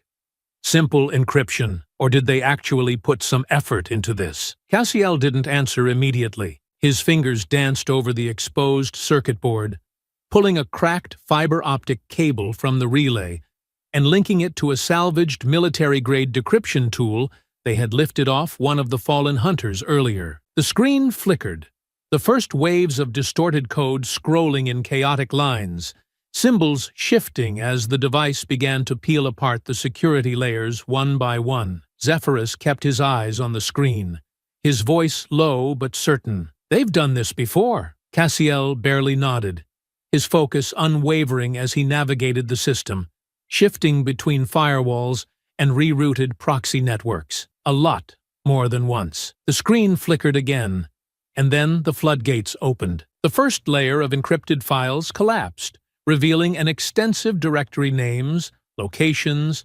timestamps, payment logs. It wasn't just one hunt. It was dozens, maybe hundreds. Each name carried a tag beside it, most labeled terminated in cold, final lettering. Some were categorized as incomplete, others marked as special requests, the implications behind the words sickeningly clear. This wasn't a singular event. It was an industry. Kyrian's face darkened as he scrolled through the list, his jaw clenching tighter with every name. They've been doing this for years. Zephyrus's gaze sharpened as he flicked to another file: coordinates, real-time location data still actively transmitting. The hunt wasn't being managed from a random off-site control center.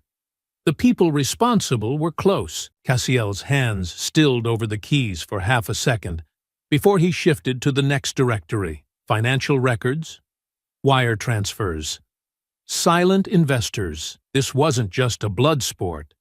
It was an entire system, deeply embedded, protected by men with too much money and too little conscience. Zephyrus's voice was quiet, but it carried the weight of something final. If we don't burn this place to the ground, there will be others. Cassiel nodded once, his eyes still locked on the screen. There already have been. Kyrian exhaled slowly, his fingers tapping lightly against the hilt of the knife still gripped in his hand. Then, let's make sure there won't be any more. Zephyrus disconnected the relay, severing the uplink before the operators could trace their movements. They had what they needed. The coordinates were burned into his mind, the location of the facility now within reach. The men watching from the other side of the screens had no idea that their prey was no longer trying to escape. They were coming for them. Miles away, inside the high-security compound where the hunt had been orchestrated, Lucien Wexler stared at the blacked-out drone feed, his jaw tight, his fingers curled into the armrests of his chair. The system had gone dark. The last transmission had been hijacked. Bishop Rourke exhaled a slow breath, rubbing his chin as he watched the silent monitors, his ever-present smirk dimming slightly as the realization settled over him. "I take it that's bad news." Lucien didn't answer immediately. His mind worked through every scenario, every failsafe, every last thread of control he had believed was unbreakable. He had seen men fight back before. He had seen men try to escape, try to resist, try to rewrite the script. But this was different.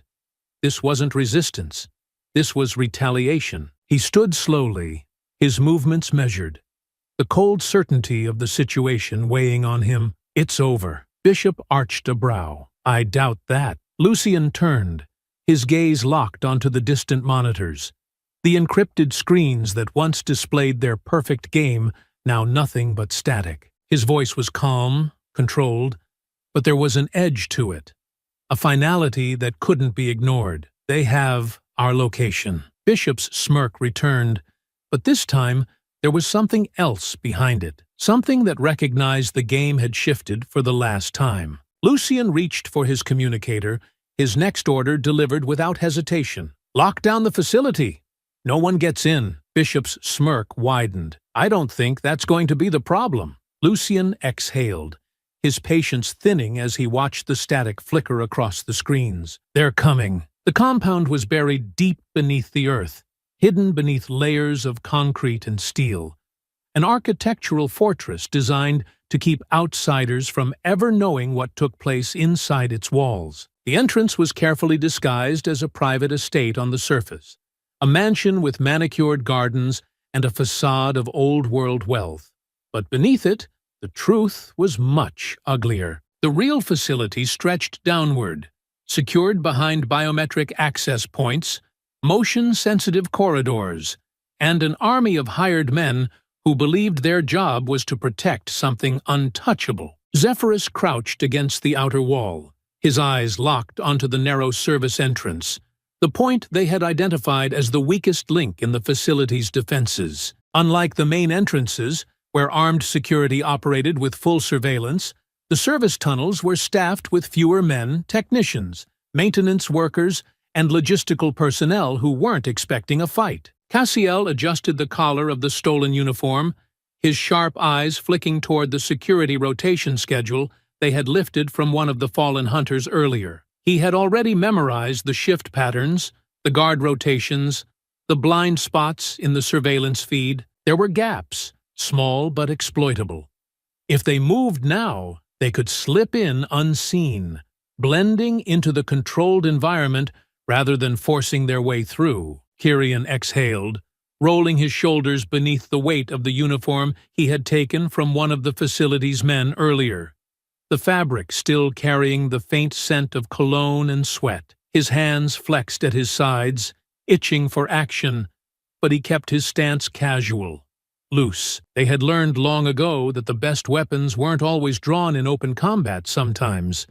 They were hidden in plain sight. Zephyrus spoke low, his voice barely above a breath. "We go in quiet, no mistakes." Cassiel gave a small nod, already moving first, his posture shifting seamlessly into the controlled, indifferent stride of an employee who belonged there. Kyrian followed, adjusting the stolen badge clipped to his chest, keeping his shoulders relaxed, his gaze sharp but unreadable. Zephyrus came last, his movements smooth, practiced, blending into the rhythm of the facility rather than disrupting it. The first set of guards barely looked at them, their attention fixed on their assigned posts, their minds dulled by routine. Security cameras tracked every hallway, but Cassiel had studied their coverage before they had even stepped inside. He had memorized where they overlapped, where they lagged, where the system had built-in delays. They moved accordingly, slipping through the gaps like shadows, using the architecture itself as camouflage. They didn't need brute force. They needed precision. Zephyrus spotted the first real obstacle at the end of the corridor, a security checkpoint, where an armed guard stood at the access panel, monitoring the ID scans of everyone passing through. There was no way to avoid it. They had to go through. Cassiel barely hesitated as he stepped forward, his expression unreadable, his movements perfectly controlled. The guard barely glanced up, his attention flicking toward the badge hanging from Cassiel's uniform, his mind too preoccupied to register that something was wrong. The silent takedown was over in seconds. Cassiel's left hand struck first a sharp, precise palm strike to the guard's larynx, cutting off his voice before he could make a sound. Zephyrus moved at the same time, his grip closing over the guard's wrist, twisting the gun from his hand, disarming him before he could react. Kyrian yanked him backward into the shadows, his arm wrapping around the guard's throat, cutting off his oxygen in one smooth motion. The man struggled for only a few seconds before his body sagged, unconscious. Cassiel stepped past him, swiping the stolen ID across the access panel. The door hissed open. They were inside. The corridor widened, leading into the heart of the facility, where the hunt's true architects remained blissfully unaware that their game was ending. The sound of murmured conversation, the clinking of glasses, the dull hum of a luxurious private lounge filled the air. The wealthy elites, the spectators who had been watching the hunt from their gilded thrones, were still gathered, still enjoying their entertainment as though nothing had changed. They had no idea that the men they had tried to kill were now walking among them. Kyrian's jaw tightened as he scanned the room, his gaze flicking over the plush leather chairs, the crystal tumblers filled with aged whiskey, the large monitors still displaying the drone feeds. Even now, they were watching the aftermath of the hunt, their expressions entertained, detached. Cassiel's voice was steady, quiet, carrying the weight of finality. "We end this now." Zephyrus nodded once, before turning sharply, heading for the surveillance room, the nerve center of the operation. Inside, rows of monitors lined the walls, showing live feeds from the drones, motion trackers, encrypted communication logs, everything used to control the hunt in real time. The technicians inside barely had time to react. Zephyrus moved first, slamming the butt of his stolen weapon into the nearest man's skull, knocking him unconscious before he could sound the alarm. Cassiel followed, delivering a sharp, brutal blow to the second operator's throat, silencing him instantly. Kyrian grabbed the last man, shoving him forward and pressing the barrel of a pistol against his temple, his voice calm but unrelenting. "Shut it down." The technician hesitated, his fingers trembling over the keyboard. Kyrian didn't ask twice. The emergency shutdown code was entered within seconds. The monitors flickered, the live feeds cutting out one by one, the drone cameras disconnecting, the security systems collapsing. But that wasn't enough. Zephyrus tapped into the broadcast relay, overriding the encryption, rerouting the system to an external feed. The screens came back to life. Only now, they weren't just transmitting to the private audience of the wealthy elite. They were broadcasting everything the hunt, the victims, the names of the past games, the money trails, the unfiltered truth directly to the outside world. Government agencies, law enforcement, independent journalists, everyone who had been kept in the dark was now watching. Cassiel stepped back, his gaze locked onto the monitors, watching as the realization dawned in the eyes of the elites still lounging in the private chamber, the weight of what was happening sinking in. Kyrian exhaled, rolling his shoulders. "They're not watching a game anymore." Zephyrus's voice was quiet, but firm. "No, they're watching the end of it." The triplets turned, stepping away from the control room, ready for the final confrontation. The moment the facility's security feeds flickered back online, revealing the triplets in the surveillance room, Bishop Rourke knew. Not because it had reached its natural conclusion, not because the men in charge had decided to call it quits, but because the ones who were supposed to be prey had flipped the board entirely. He stood in the center of the operations room, his hands resting on the reinforced table as the grainy feeds displayed chaos, unraveling in real time. The control room was compromised, the private broadcast had been hijacked, and the eyes of the outside world had just been pried open to every sick, twisted truth buried inside these walls. And yet, Bishop wasn't panicking. He smiled. Slowly, he exhaled through his nose, his fingers drumming idly against the table as the security teams crackled through his earpiece, their voices tight with fear. He had fought against a lot of dangerous men in his life. He had seen killers, warlords, and mercenaries break under pressure. But this was the first time he had seen an entire operation come apart at the seams in less than an hour. He tilted his head slightly, his voice calm as he pressed the radio to his lips. All units, fall back to defensive positions. Seal off all exits. If they came all this way, let's not waste the opportunity to kill them properly. A voice on the other end stammered, hesitation bleeding into every word. Sir, Bishop's smirk disappeared. That wasn't a request. There was silence for a long beat. And then the remaining forces moved into position. If the triplets wanted a war, then he would give them one. Zephyrus led the way out of the surveillance room, his movements smooth and deliberate, his mind already several steps ahead as he mapped the quickest route toward the control center. Cassiel followed close behind, his gaze sharp, cataloging every hallway, every tactical vantage point, every path their enemies could use to funnel them into a trap.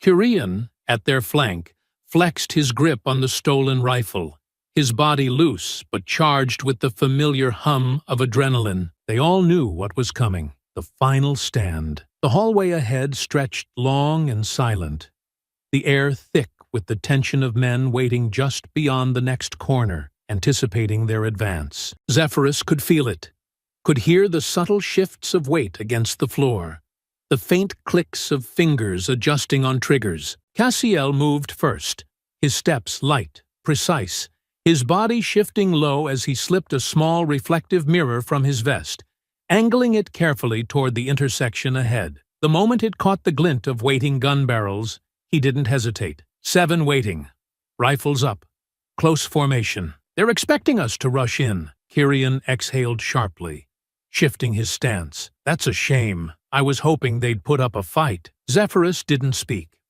He moved. The first wave of gunfire ripped through the air, bullets slicing through the walls, kicking up debris, but the triplets had already adjusted. Zephyrus dove forward, dropping low, sending a clean shot straight into the leg of the nearest gunman before rolling behind cover. The man collapsed, screaming, and before his allies could react, Cassiel launched forward, ghosting into their formation, slipping between bodies like a phantom. The first man barely registered his presence before Cassiel jammed a stolen knife straight into his diaphragm, twisting it sharply before using the momentum to spin the body as a shield. Kyrian moved with a force like a wrecking ball, gripping a fallen gunman by the vest and hurling him straight into 2 others, using sheer strength to knock them into the ground. He followed with a brutal stomp to the chest, a sickening crunch filling the hallway as ribs cracked beneath his boot. Zephyrus reloaded mid-movement, sliding behind another fallen enemy, firing 2 clean headshots before pivoting and snapping the rifle butt into the face of the last standing guard. It was over in seconds.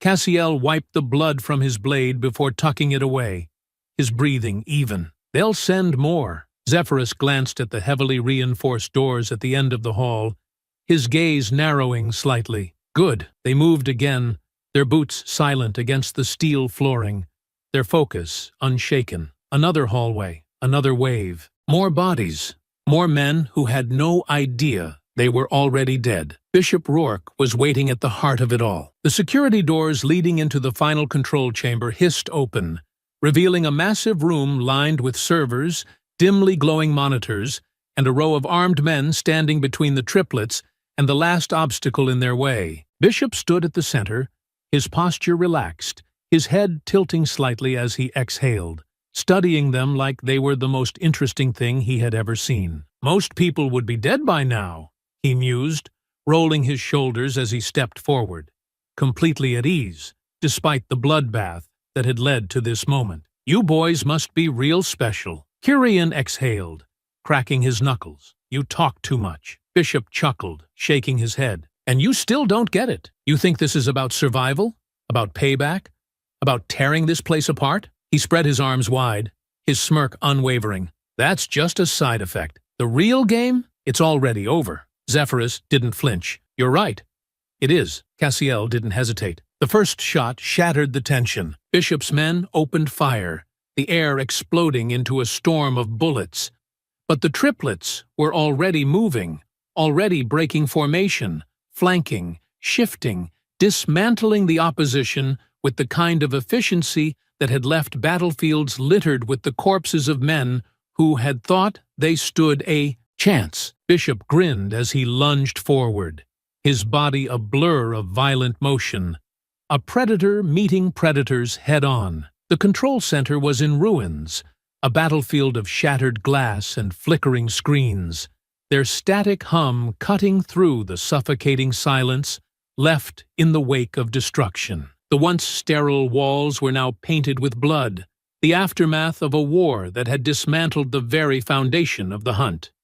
The triplets stood at its epicenter, their bodies marked with bruises and blood, their breathing steady despite the chaos they had wrought. And yet, amidst the wreckage, Bishop Rourke remained standing.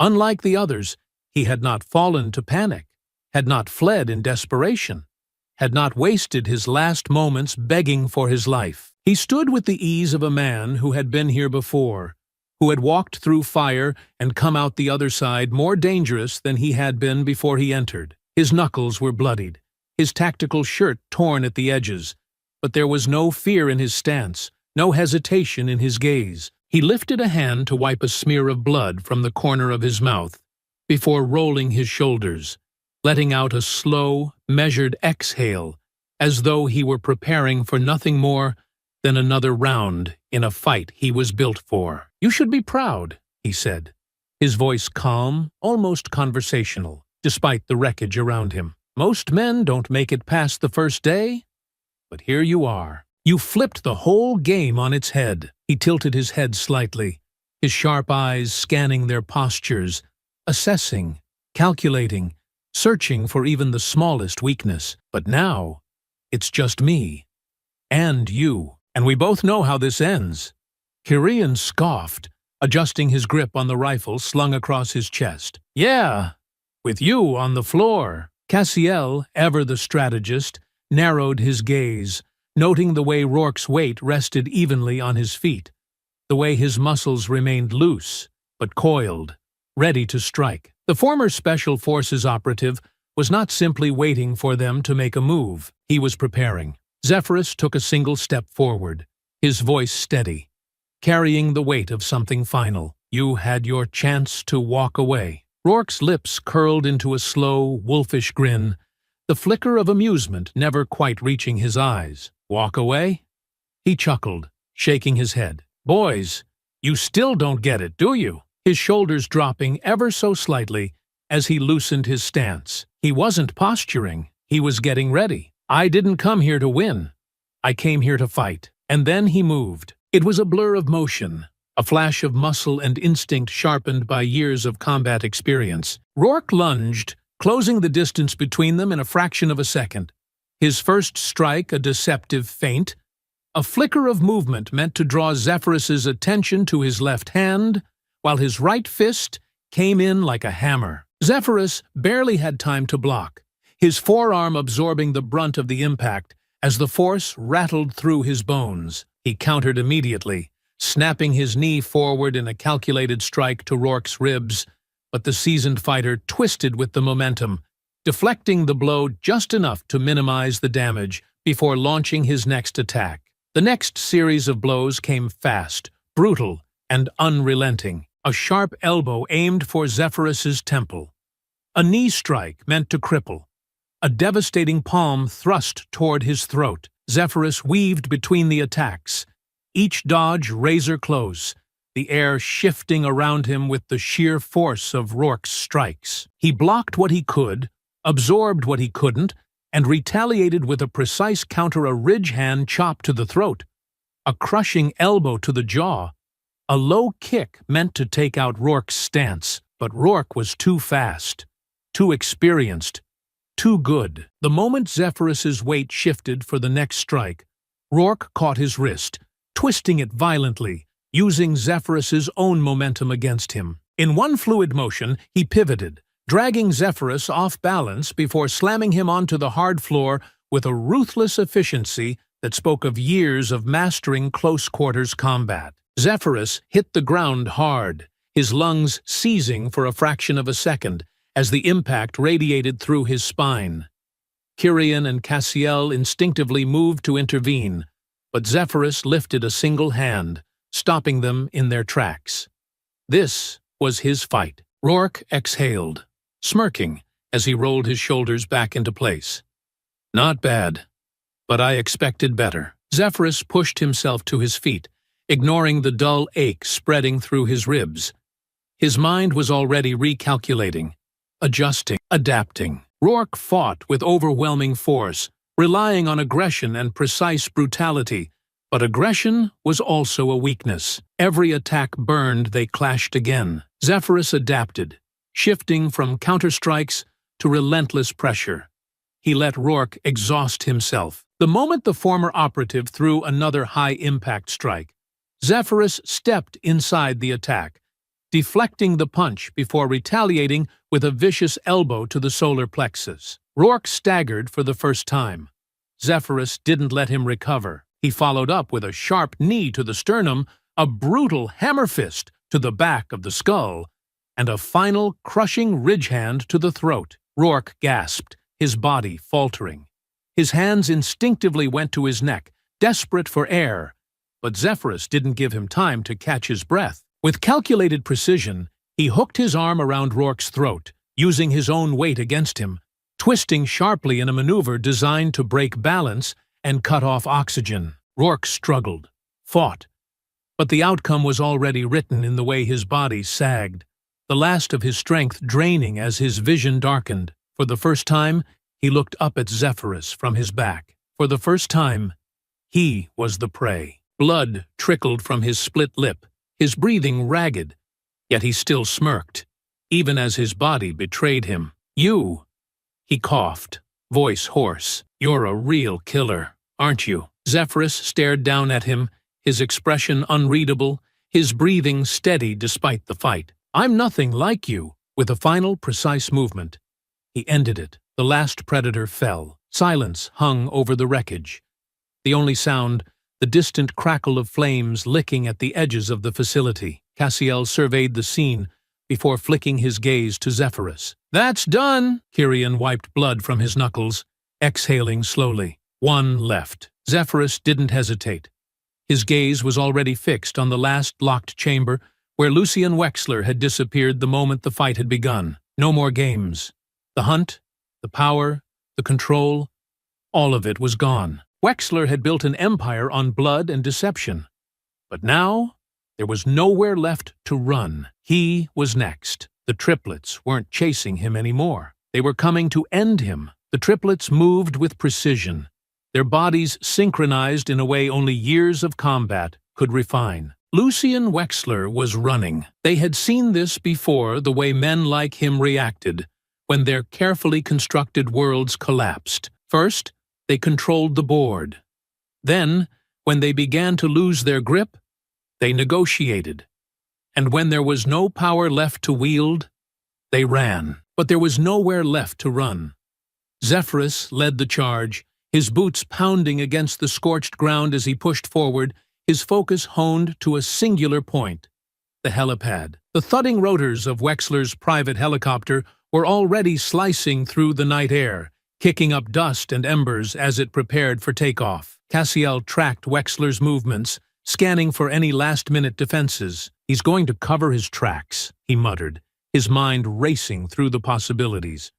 No way he leaves without trying to erase everything first, and scoffed, gripping his rifle tightly. Then we don't let him leave at all. They pushed forward through the last security checkpoint, emerging onto the airstrip. The landing pad stretched before them, bathed in the cold, artificial glow of floodlights.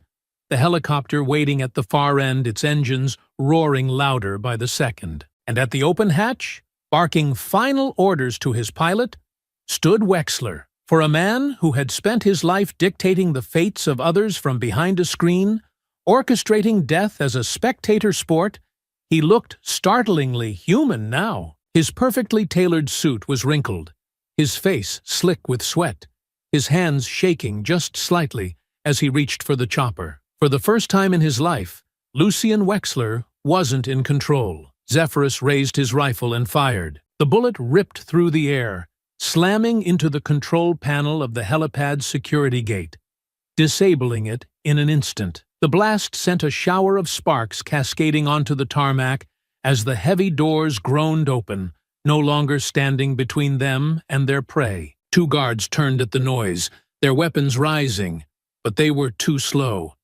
Cassiel was already moving, slipping through the shadows like a ghost, closing the distance in a single breath. His blade flashed under the floodlights, a clean, controlled strike slicing through the first guard's throat before the man even registered his death. Zephyrus dropped the second with a precise double tap to the chest, his movements seamless. Wexler flinched at the sudden violence, his body jerking back toward the open hatch. The pilot hesitated, waiting for a signal, a single word, and the aircraft would lift off.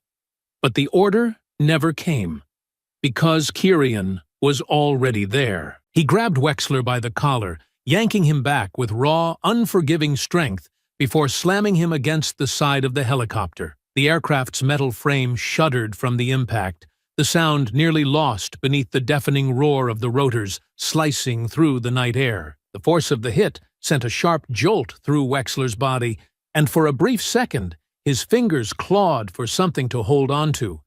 But Kyrian wasn't letting go. Not this time. Wexler struggled, his movements frantic, desperate. He twisted violently in Kyrian's grip, his body jerking sideways in an attempt to break free. His breath came in sharp, uneven bursts, his mind racing for a way out. Survival was all that mattered now. He lashed out suddenly, his knee driving upward, aiming for Kyrian's ribs. The strike was quick practiced, but Kyrian saw it coming. He twisted just in time, absorbing the impact along his thigh instead of his ribs, gritting his teeth as the force radiated through his leg. Wexler tried again, this time throwing his entire weight forward in a desperate attempt to slip free. His fingers clawed at Kyrian's wrist, prying, twisting, fighting. Then he lunged for the helicopter hatch, his hands stretched toward the rail, his last chance to escape. But Zephyrus moved faster. With the precision of a trained warrior, Zephyrus intercepted him, stepping into his path with perfect timing. His leg shot out, a sharp, well-placed strike to the back of Wexler's knee. The impact broke his balance instantly, forcing his body forward just enough that his outstretched fingers missed the rail by mere inches. He barely had time to react before he was crashing onto the tarmac. Wexler hit the ground hard, rolling with the impact, his body twisting as he scrambled to push himself back up. Blood trickled from the side of his mouth where his teeth had split his lip upon impact. But he ignored the pain, his survival instincts screaming louder than the agony in his bones. Cassiel anticipated his next move. He took a step forward, ready to strike if necessary, but Wexler was already thinking ahead. A knife flashed in his hand. The blade was small, sleek, nearly unnoticeable in the dim lighting. But Wexler wasn't wielding it recklessly. He was trained, precise, a man who knew how to kill with speed and silence. Without hesitation, he slashed upward. A swift, lethal motion aimed directly at Zephyrus's throat. Zephyrus reacted on instinct. He shifted his weight, stepping just far enough to the side that the blade only grazed past him, the sharp edge slicing through the air, missing by a fraction of an inch. Kirian didn't wait. He moved in with brutal efficiency, grabbing Wexler's wrist before the knife could be repositioned. In one powerful motion, he wrenched Wexler's arm downward, twisting it sharply until the blade clattered to the ground. Before Wexler could retaliate, Kirian drove a crushing punch into his ribs, the force of the blow forcing a ragged gasp from his throat. Wexler crumpled onto the tarmac, gasping for air, his forehead pressed against the cold ground as his body trembled from the force of the hit. His entire frame sagged under the weight of exhaustion and defeat, and above him the triplets stood bruised, bloodied, but unbroken. They were the storm that had come to swallow him whole. And for the first time in his life, Wexler looked afraid. But only for a moment, because Wexler wasn't just a coward, he was a manipulator. Even as his body struggled to keep up, his mind was still working. His thoughts were already spinning, searching, recalculating. There was always a way out. There had to be. His breath steadied. The fear flickered for a second, but then vanished, replaced by something calmer, colder, more familiar. "You've won," he admitted, his voice even, composed, as if he were merely conceding a chess match instead of standing in the ruins of his empire. He exhaled slowly, deliberately, as if none of this mattered. His tone remained smooth, measured even with a gun pointed at his chest. "I'll give you that," Kirian scoffed, shaking his head as he wiped the blood from his knuckles. "If you're about to beg, don't." Wexler's smirk returned, faint but still present, just a flicker of amusement beneath the exhaustion weighing down his frame. "Beg?" He let out a quiet chuckle, shaking his head. No, that's not my style." Cassiel said nothing, his sharp eyes locked onto Wexler, watching, waiting. Wexler inhaled deeply, straightening as much as he could. His hands twitched slightly before smoothing out his tattered suit, brushing imaginary dust from his cuffs. It was almost ridiculous, the way he still carried himself like a man who had control. "But I have to wonder, do you really think you've won?" His gaze flicked between them, assessing, searching, his tone dipping into something silkier, smoother, the same quiet charm that had built his empire. "You didn't just take down a facility," he continued. "You didn't just stop a hunt. You disrupted an entire ecosystem. You think this is the only one? The game doesn't end just because you flipped the board over." He let the words settle, his smirk growing slightly. "Another will rise. Another hunt will start. The market will always demand blood." Cassiel remained unreadable, his expression unmoving. "Then we'll burn that one too." Wexler exhaled a quiet laugh, as if amused by the very idea. "Maybe," he mused, "but you won't be able to stop them all." He took a step forward, deliberately ignoring the weapons still trained on him. He moved as if he wasn't standing in the wreckage of his own empire, as if he wasn't already a dead man walking. "But you don't have to burn it down." His voice lowered, taking on a quiet temptation, a whisper of something forbidden. "You can own it." Kirian's fingers curled into a fist, his jaw tightening. Wexler saw the reaction, pressed further. "Think about it," he continued, his voice carrying that same eerie calmness. "You outmaneuvered the best. You're not just soldiers, you're kings. You want power? I can give it to you.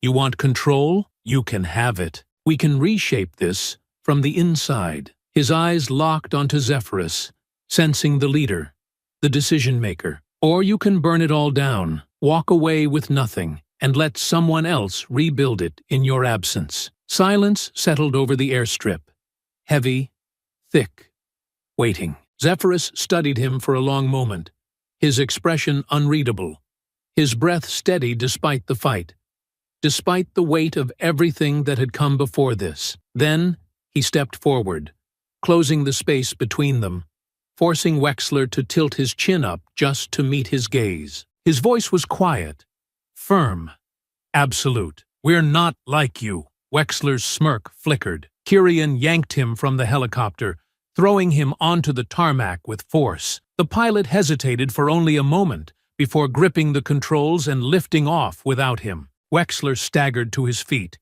his face twisting with fury. "You think you've changed anything?" He spat, his voice raw, desperate. "You think this ends with me?" And then alarms blared. A security failsafe activated, triggered by Wexler's own desperate override of the system. Cassiel's eyes flicked toward the facility behind them, its remaining servers flashing with warning signs, error messages cascading down the cracked screens. Wexler's calm expression faltered. Kyrian tilted his head, his knuckles flexing. "You just hit the wrong button, didn't you?" A low rumble vibrated beneath their feet, distant but growing. Wexler's breathing hitched as he realized what he had done. Zephyrus exhaled, rolling his shoulders as he set his stance. "Looks like we're not finished after all." A deep, metallic groan rumbled beneath their feet, the ground vibrating as the facility's structural integrity gave way to the fire now consuming it from within. Sparks rained from flickering floodlights, casting jagged shadows across the airstrip. The distant security towers blinked red with emergency sirens, warning that the inevitable collapse was only moments away. Lucien Wexler stood between them and the flames, his carefully manufactured composure finally slipping, replaced by something more primal. His breathing was uneven, his hands twitching as he processed the reality that his own arrogance had triggered the countdown to his empire's destruction. And yet, even now, he refused to surrender. Kyrian cracked his knuckles, stepping forward, his muscles coiled with the anticipation of violence. "You ran out of moves, Wexler." Wexler exhaled slowly, his hands flexing as he adjusted his stance. Gone was the smooth, controlled executive. In his place stood a man who had prepared for this. "I built this empire," he said, his voice eerily calm despite the chaos around him. "I didn't do that sitting behind a desk." Then he moved. Wexler lunged at Kyrian first, his attack swift and deliberate, his fist shooting forward in a feint, baiting Kyrian into blocking high only to shift, twisting his body mid-motion to deliver a devastating knee toward his ribs. Kyrian caught it just in time, absorbing the impact as he staggered back. The force was heavier than expected. Wexler knew how to fight. Zephyrus closed the gap instantly, striking with a brutal elbow aimed for Wexler's temple. Wexler deflected, twisting Zephyrus's momentum into a counter-grapple, attempting to lock his arm and dislocate his shoulder. Cassiel intercepted, a precise kick snapping toward Wexler's side, forcing him to break the hold and retreat. Wexler exhaled sharply, rolling out his shoulders. There was no fear in his eyes now, only focus. "You think I climbed to the top without knowing how to survive?" he muttered, adjusting his footing. "You think I haven't fought men deadlier than you?" Kyrian scoffed, shaking out his arms. "We're about to find out." They clashed again. Kyrian moved first. A series of rapid strikes and body shots meant to break through Wexler's defenses. The blows landed, but Wexler absorbed them, rolling with the impact, using the force against Kyrian rather than resisting. He struck back fast, an uppercut to the ribs, a sweeping low kick aimed at destabilizing Kyrian's stance. Kyrian dropped his weight, slamming a forearm into Wexler's knee, disrupting the follow-through. Zephyrus exploited the opening, darting in with a brutal ridge hand strike to the throat. Wexler twisted at the last second, barely dodging, but Cassiel was already weighting his knee, driving into Wexler's exposed side, sending him crashing onto the tarmac. The moment he hit the ground, a massive explosion rocked the facility behind them. Flames erupted from the collapsing structure, tearing through steel and concrete, sending shockwaves across the airstrip.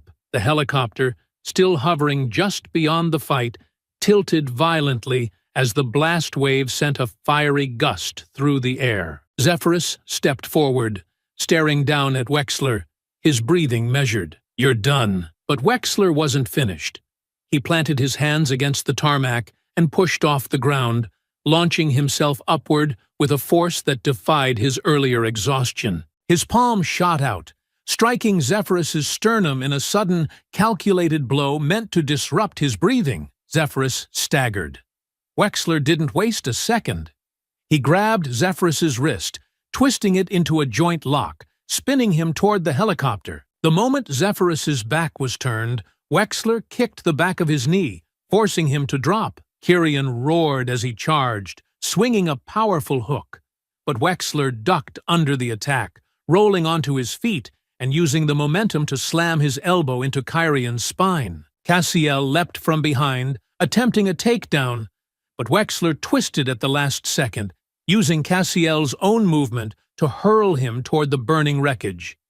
Cassiel's boots scraped against the ground, barely stopping himself before he hit the wall of flames. Zephyrus straightened, rolling his shoulder back into place, his expression unreadable. "You're good," he admitted, stepping forward again. Wexler wiped blood from his mouth, his lips curling into something almost smug. "I don't just pay killers," he murmured. "I learn from them." Another explosion erupted, a section of the facility crumbling inward, sending a cascade of fire and debris crashing down onto the runway. The triplets didn't slow. They surrounded Wexler, forcing him into a corner as the flames licked higher, the air growing thick with heat and smoke. Kyrian feinted forward, and Wexler reacted instantly, striking out with a brutal counter. But it was a trap. Zephyrus was already moving, stepping into Wexler's blind spot. He drove a vicious, precise knee straight into his ribs. Wexler gasped as the impact rattled through his body, but before he could recover, Cassiel delivered a bone-snapping elbow to the side of his face. He stumbled, his vision blurring, but still, he fought. With one final act of defiance, Wexler roared, pushing forward, his movements no longer calculated, but desperate, animalistic. The triplets saw it. They knew the fight was reaching its peak. Another blast rocked the ground beneath them. The landing pad buckled from the strain of the fire raging through the foundation. Zephyrus dodged as a piece of flaming debris crashed between them and Wexler, splitting the battlefield into two. Wexler, blood dripping from his forehead, stared at them through the smoke. His once confident smirk was gone, replaced by something raw, something unhinged. "You think this ends with me?" he growled, his voice hoarse from the smoke filling the air. Kyrian exhaled, rolling his shoulders. "It ends tonight." The next move would decide everything. And as the fire burned around them, the final battle began. Flames roared around them, hungry and consuming, licking at the airstrip as the facility behind them crumbled under its own destruction. The inferno cast jagged shadows across the tarmac, the helicopter's fading rotor wash whipping embers into a frenzied storm. And in the center of it all, Wexler fought like a man who refused to die. He struck first, his body a blur of sharp, controlled movement, his palms slicing through the air like a blade. He aimed for Kyrian's throat, fast, precise, an attack meant to crush his windpipe. Kyrian leaned back just in time, barely avoiding the strike before countering with a low, sweeping kick aimed at Wexler's knee. Wexler saw it, adjusted, twisted.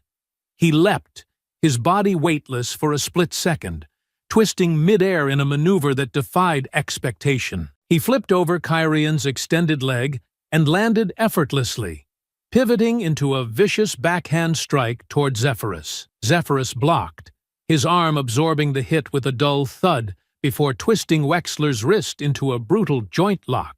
Wexler didn't resist the redirect. With a sudden, fluid counter, he twisted beneath Zephyrus's grip, breaking free, his feet barely touching the ground before he rolled into a seamless follow-up attack. His knee shot forward, targeting Zephyrus's sternum, but Zephyrus deflected at the last second, twisting his body away. Cassiel was already moving. He struck from behind, his movements swift and ghost-like, his elbow cutting through the smoke-filled air, aiming for Wexler's temple. Wexler ducked at the last second, catching Cassiel's strike with an open palm before flipping his entire body forward, using Cassiel's momentum to throw him.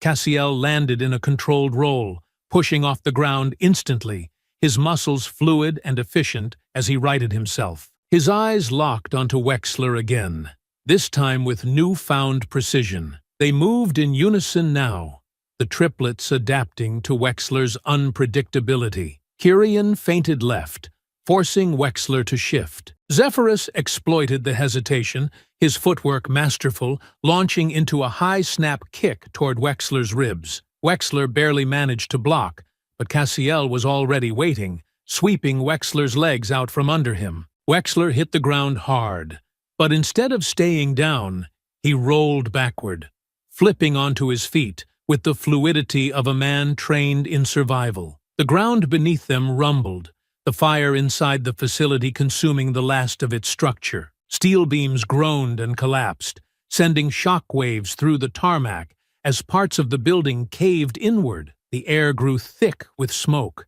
the night sky painted in orange and black. Wexler exhaled sharply, sweat and blood dripping down his face. His once polished exterior was long gone, his suit torn, his breathing ragged. And yet, his eyes still burned with something wild, something defiant. "You don't get it, do you?" he rasped, his voice hoarse from the smoke and exhaustion. "You think this is justice? You think this is victory?" Zephyrus adjusted his stance, his muscles tense but controlled. "I think you talk too much." Wexler let out a harsh laugh, shaking his head. "You're not stopping anything." His fingers flexed, his mind still searching for an opening, for a way out. "You take me down? Someone else takes my place. That's how the world works," Kyrian smirked. "Then we'll keep burning them down." For the first time, Wexler's smirk faltered. Cassiel moved first. He feinted high, forcing Wexler's guard up, before shifting into a low, spinning kick fast, efficient, calculated. Wexler reacted too late. The kick connected. Wexler's legs were swept out from under him, his balance completely shattered. He hit the ground with a brutal crack, his skull bouncing off the pavement. Zephyrus was on him before he could recover, pinning him down with a knee pressed into his chest. Wexler thrashed, his movements still wild, refusing to accept defeat. His hand darted toward his waist, reaching for a hidden blade, but Kyrian stomped down on his wrist, pinning it to the ground with a sickening crunch. Wexler let out a sharp grunt of pain, his body twisting in resistance, but it was over. Cassiel removed a pair of industrial-grade flex cuffs from his gear, wrenching Wexler's arms behind his back and locking them in place. He was captured. The world around them continued to collapse, fire consuming everything, the airstrip shaking as the final detonations deep within the facility sent shock waves through the ground. Zephyrus stood, his breath steady despite the battle, his eyes locked onto Wexler's broken form. The once untouchable mastermind lay defeated at their feet. The flames roared louder, the final remnants of his empire crumbling into nothing. Kyrian exhaled, cracking his knuckles as he nudged Wexler's leg with his boot. "Not so untouchable now, huh?" Wexler turned his head slightly, his eyes still sharp, despite the pain racking his body. Even in defeat, he refused to beg. "You think you've won?" he whispered, his voice barely audible over the fire raging behind them. Zephyrus looked down at him, his face unreadable. "No," he murmured. "We just ended you." The flames behind them raged, the night sky illuminated by the destruction of everything Wexler had built. They had watched the horror unfold, not as entertainment, but as undeniable proof of what had been happening in the shadows for years. The footage, the blood-stained battleground, the screams of the fallen, the desperate pleas of the hunters when they realized they had become prey, was released into the world like a virus, impossible to contain. News outlets scrambled to verify it, government agencies launched investigations, and the public, for the first time, saw the faces of the men who had treated human lives as nothing more than sport. The list of names was long. Powerful figures, CEOs, politicians, military officials, generational wealth that had built its empire on cruelty. Their faces flooded television screens, social media feeds, and front-page headlines, each one stamped with accusations of their involvement in the hunt. Some of them denied it immediately. Others vanished overnight, and a few, realizing the gravity of what was coming, took the coward's way out, found dead in their mansions before the authorities could arrest them. But the truth was out, and there was no hiding from it anymore. Far from the chaos, the triplets remained in the shadows. They had done their part. Now, the world would tear itself apart, handling the aftermath. Kirian leaned against a rusted guardrail on the edge of a desolate dockyard, the faint scent of salt and gasoline drifting through the cold air. The distant city skyline was alive with flashing sirens, a storm of arrests, cover-ups, and confessions unraveling in real time. "They're eating each other alive," Kirian murmured, watching a live news report flicker on a nearby warehouse screen. The headline scrolled across the bottom in bold, unrelenting text. "The elite hunt exposed. Global conspiracy unraveled." Cassiel stood a few steps away, watching the footage play on his burner phone. A dozen high-profile figures had already been taken into custody, their faces pale and haggard as they were dragged from their penthouses and private estates. The world had turned on them in a matter of hours. "We did what we had to do," Cassiel muttered, tucking the phone away. "But this isn't over. It never will be." Zephyrus sat on the edge of a cargo container, his forearms resting on his knees, his expression unreadable as he listened to the distant sounds of a world trying to make sense of its own darkness. "They'll never stop," he said finally. "Even if the hunt is over, even if they lose everything, they'll rebuild in the shadows." His gaze drifted toward the black waves, stretching endlessly into the night. "Monsters like this don't die, they adapt." Kirian exhaled sharply, running a hand through his short-cropped hair. "Then we make sure there's nothing left for them to rebuild." They had tied up every loose end. Every encrypted file, every transaction, every link to the network that had funded the hunt had been traced and burned.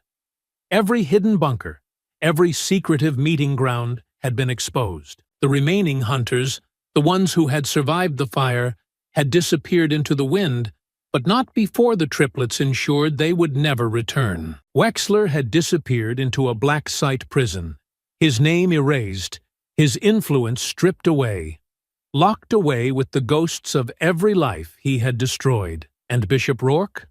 The last predator to fall. Somewhere, buried beneath the rubble of the collapsed facility, his legacy rotted. There was no coming back from this, but there was also no going back for them. The world would never know who they were. Their names would never be spoken in victory. They would never be celebrated as heroes. Hey, weren't heroes. They were a necessary consequence. Cassiel pulled a duffel bag from beneath the dock railing, unzipping it with a measured precision before tossing it onto the ground.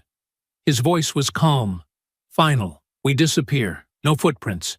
No shadows. No second chances." Kirian exhaled, his lips curving into something that wasn't quite a smile. "And when they try again?" Zephyrus rolled his shoulders, the weight of unfinished wars settling in his bones. He didn't hesitate. "Then we erase them." Without another word, the triplets stepped into the darkness, slipping away like ghosts. The world would remember the truth, but it would never know the men who had set it free. The world had seen the unfiltered truth, the brutality, the corruption, the faces of the men who had orchestrated it all from behind glass towers and untouchable wealth. There was no denying it anymore. The footage had done more than expose them. It had set fire to everything they had built. Powerful figures who had once ruled without consequence were dragged into the light. Arrests were made, fortunes were seized, networks collapsed overnight. Some of the men responsible tried to fight the accusations. Others vanished into the wind, hoping to escape the consequences of their sins. A few, realizing there was no way out, chose death over the shame of being hunted. But the world had turned against them, and for the first time, they were the ones who felt the fear. The triplets had won, and yet there was no celebration, no moment of victory, because men like them were never meant to exist in the daylight. A cold wind swept across the dockyard, carrying the scent of salt, oil, and rust. The city skyline in the distance was alive with flashing sirens, a storm of consequences unraveling in real time. Cassiel leaned against the hood of an old pickup truck, watching the latest headlines flash across a discarded tablet screen. Another CEO arrested, another name added to the growing list of those who had fallen. The hunt had collapsed. Wilkes turned himself in, Cassiel murmured, reading through the latest report. Cut a deal. Looks like he gave them everything. Korean let out a sharp breath, flicking the cap of a lighter open and closed, the small flame flickering before vanishing each time. The others? Cassiel tossed the tablet into the duffel bag beside him. Running, hiding, dying, same as the rest. Korean smirked, shaking his head. Kinda poetic, isn't it? They spent their whole lives hunting people. Now they're the ones being hunted. He glanced at Zephyrus, whose eyes were still fixed on the distant skyline, silent in thought. Cassiel zipped the duffel closed. We tied up every loose end. There's nothing left for us here. Zephyrus finally turned to face them, his expression unreadable, but the weight that had rested on his shoulders since the moment this all started was gone. Korean exhaled, rubbing the back of his neck before rolling his shoulders loose. Feels weird, doesn't it? Cassiel raised an eyebrow. What does? Korean gestured toward the city, toward the world still spinning beyond them. The fact that it's over. He scoffed, shaking his head. All this time, we've been looking over our shoulders, fighting, running, surviving. And now? He let the question linger. Now, there's nothing left to do. Zephyrus met his gaze. Then we walk away. Korean blinked, a small, incredulous laugh escaping him. Just like that? Cassiel slung the duffel bag over his shoulder, his voice calm, certain. Just like that. Because this wasn't a mission anymore. There was no next step. No more trails to follow. For the first time, there was nothing left unfinished. Zephyrus gave the city skyline one last look, watching as the fires they had started burned the last remnants of the hunt into history. Then, without another word, he turned away. Cassiel followed. Korean let out a slow breath, rolling the lighter between his fingers one last time before flicking it shut and stuffing it into his pocket. Then he turned and walked with them. No words were needed. No goodbyes were given. The world would remember the hunt, the horrors, the victims, the reckoning that followed, but the men who ended it, they left no names, no stories, only the ashes of what once was. I hope you enjoyed that story. Please share it with your friends and subscribe so that you do not miss out on the next one. In the meantime, I have handpicked 2 stories for you that I think you will enjoy. Have a great day.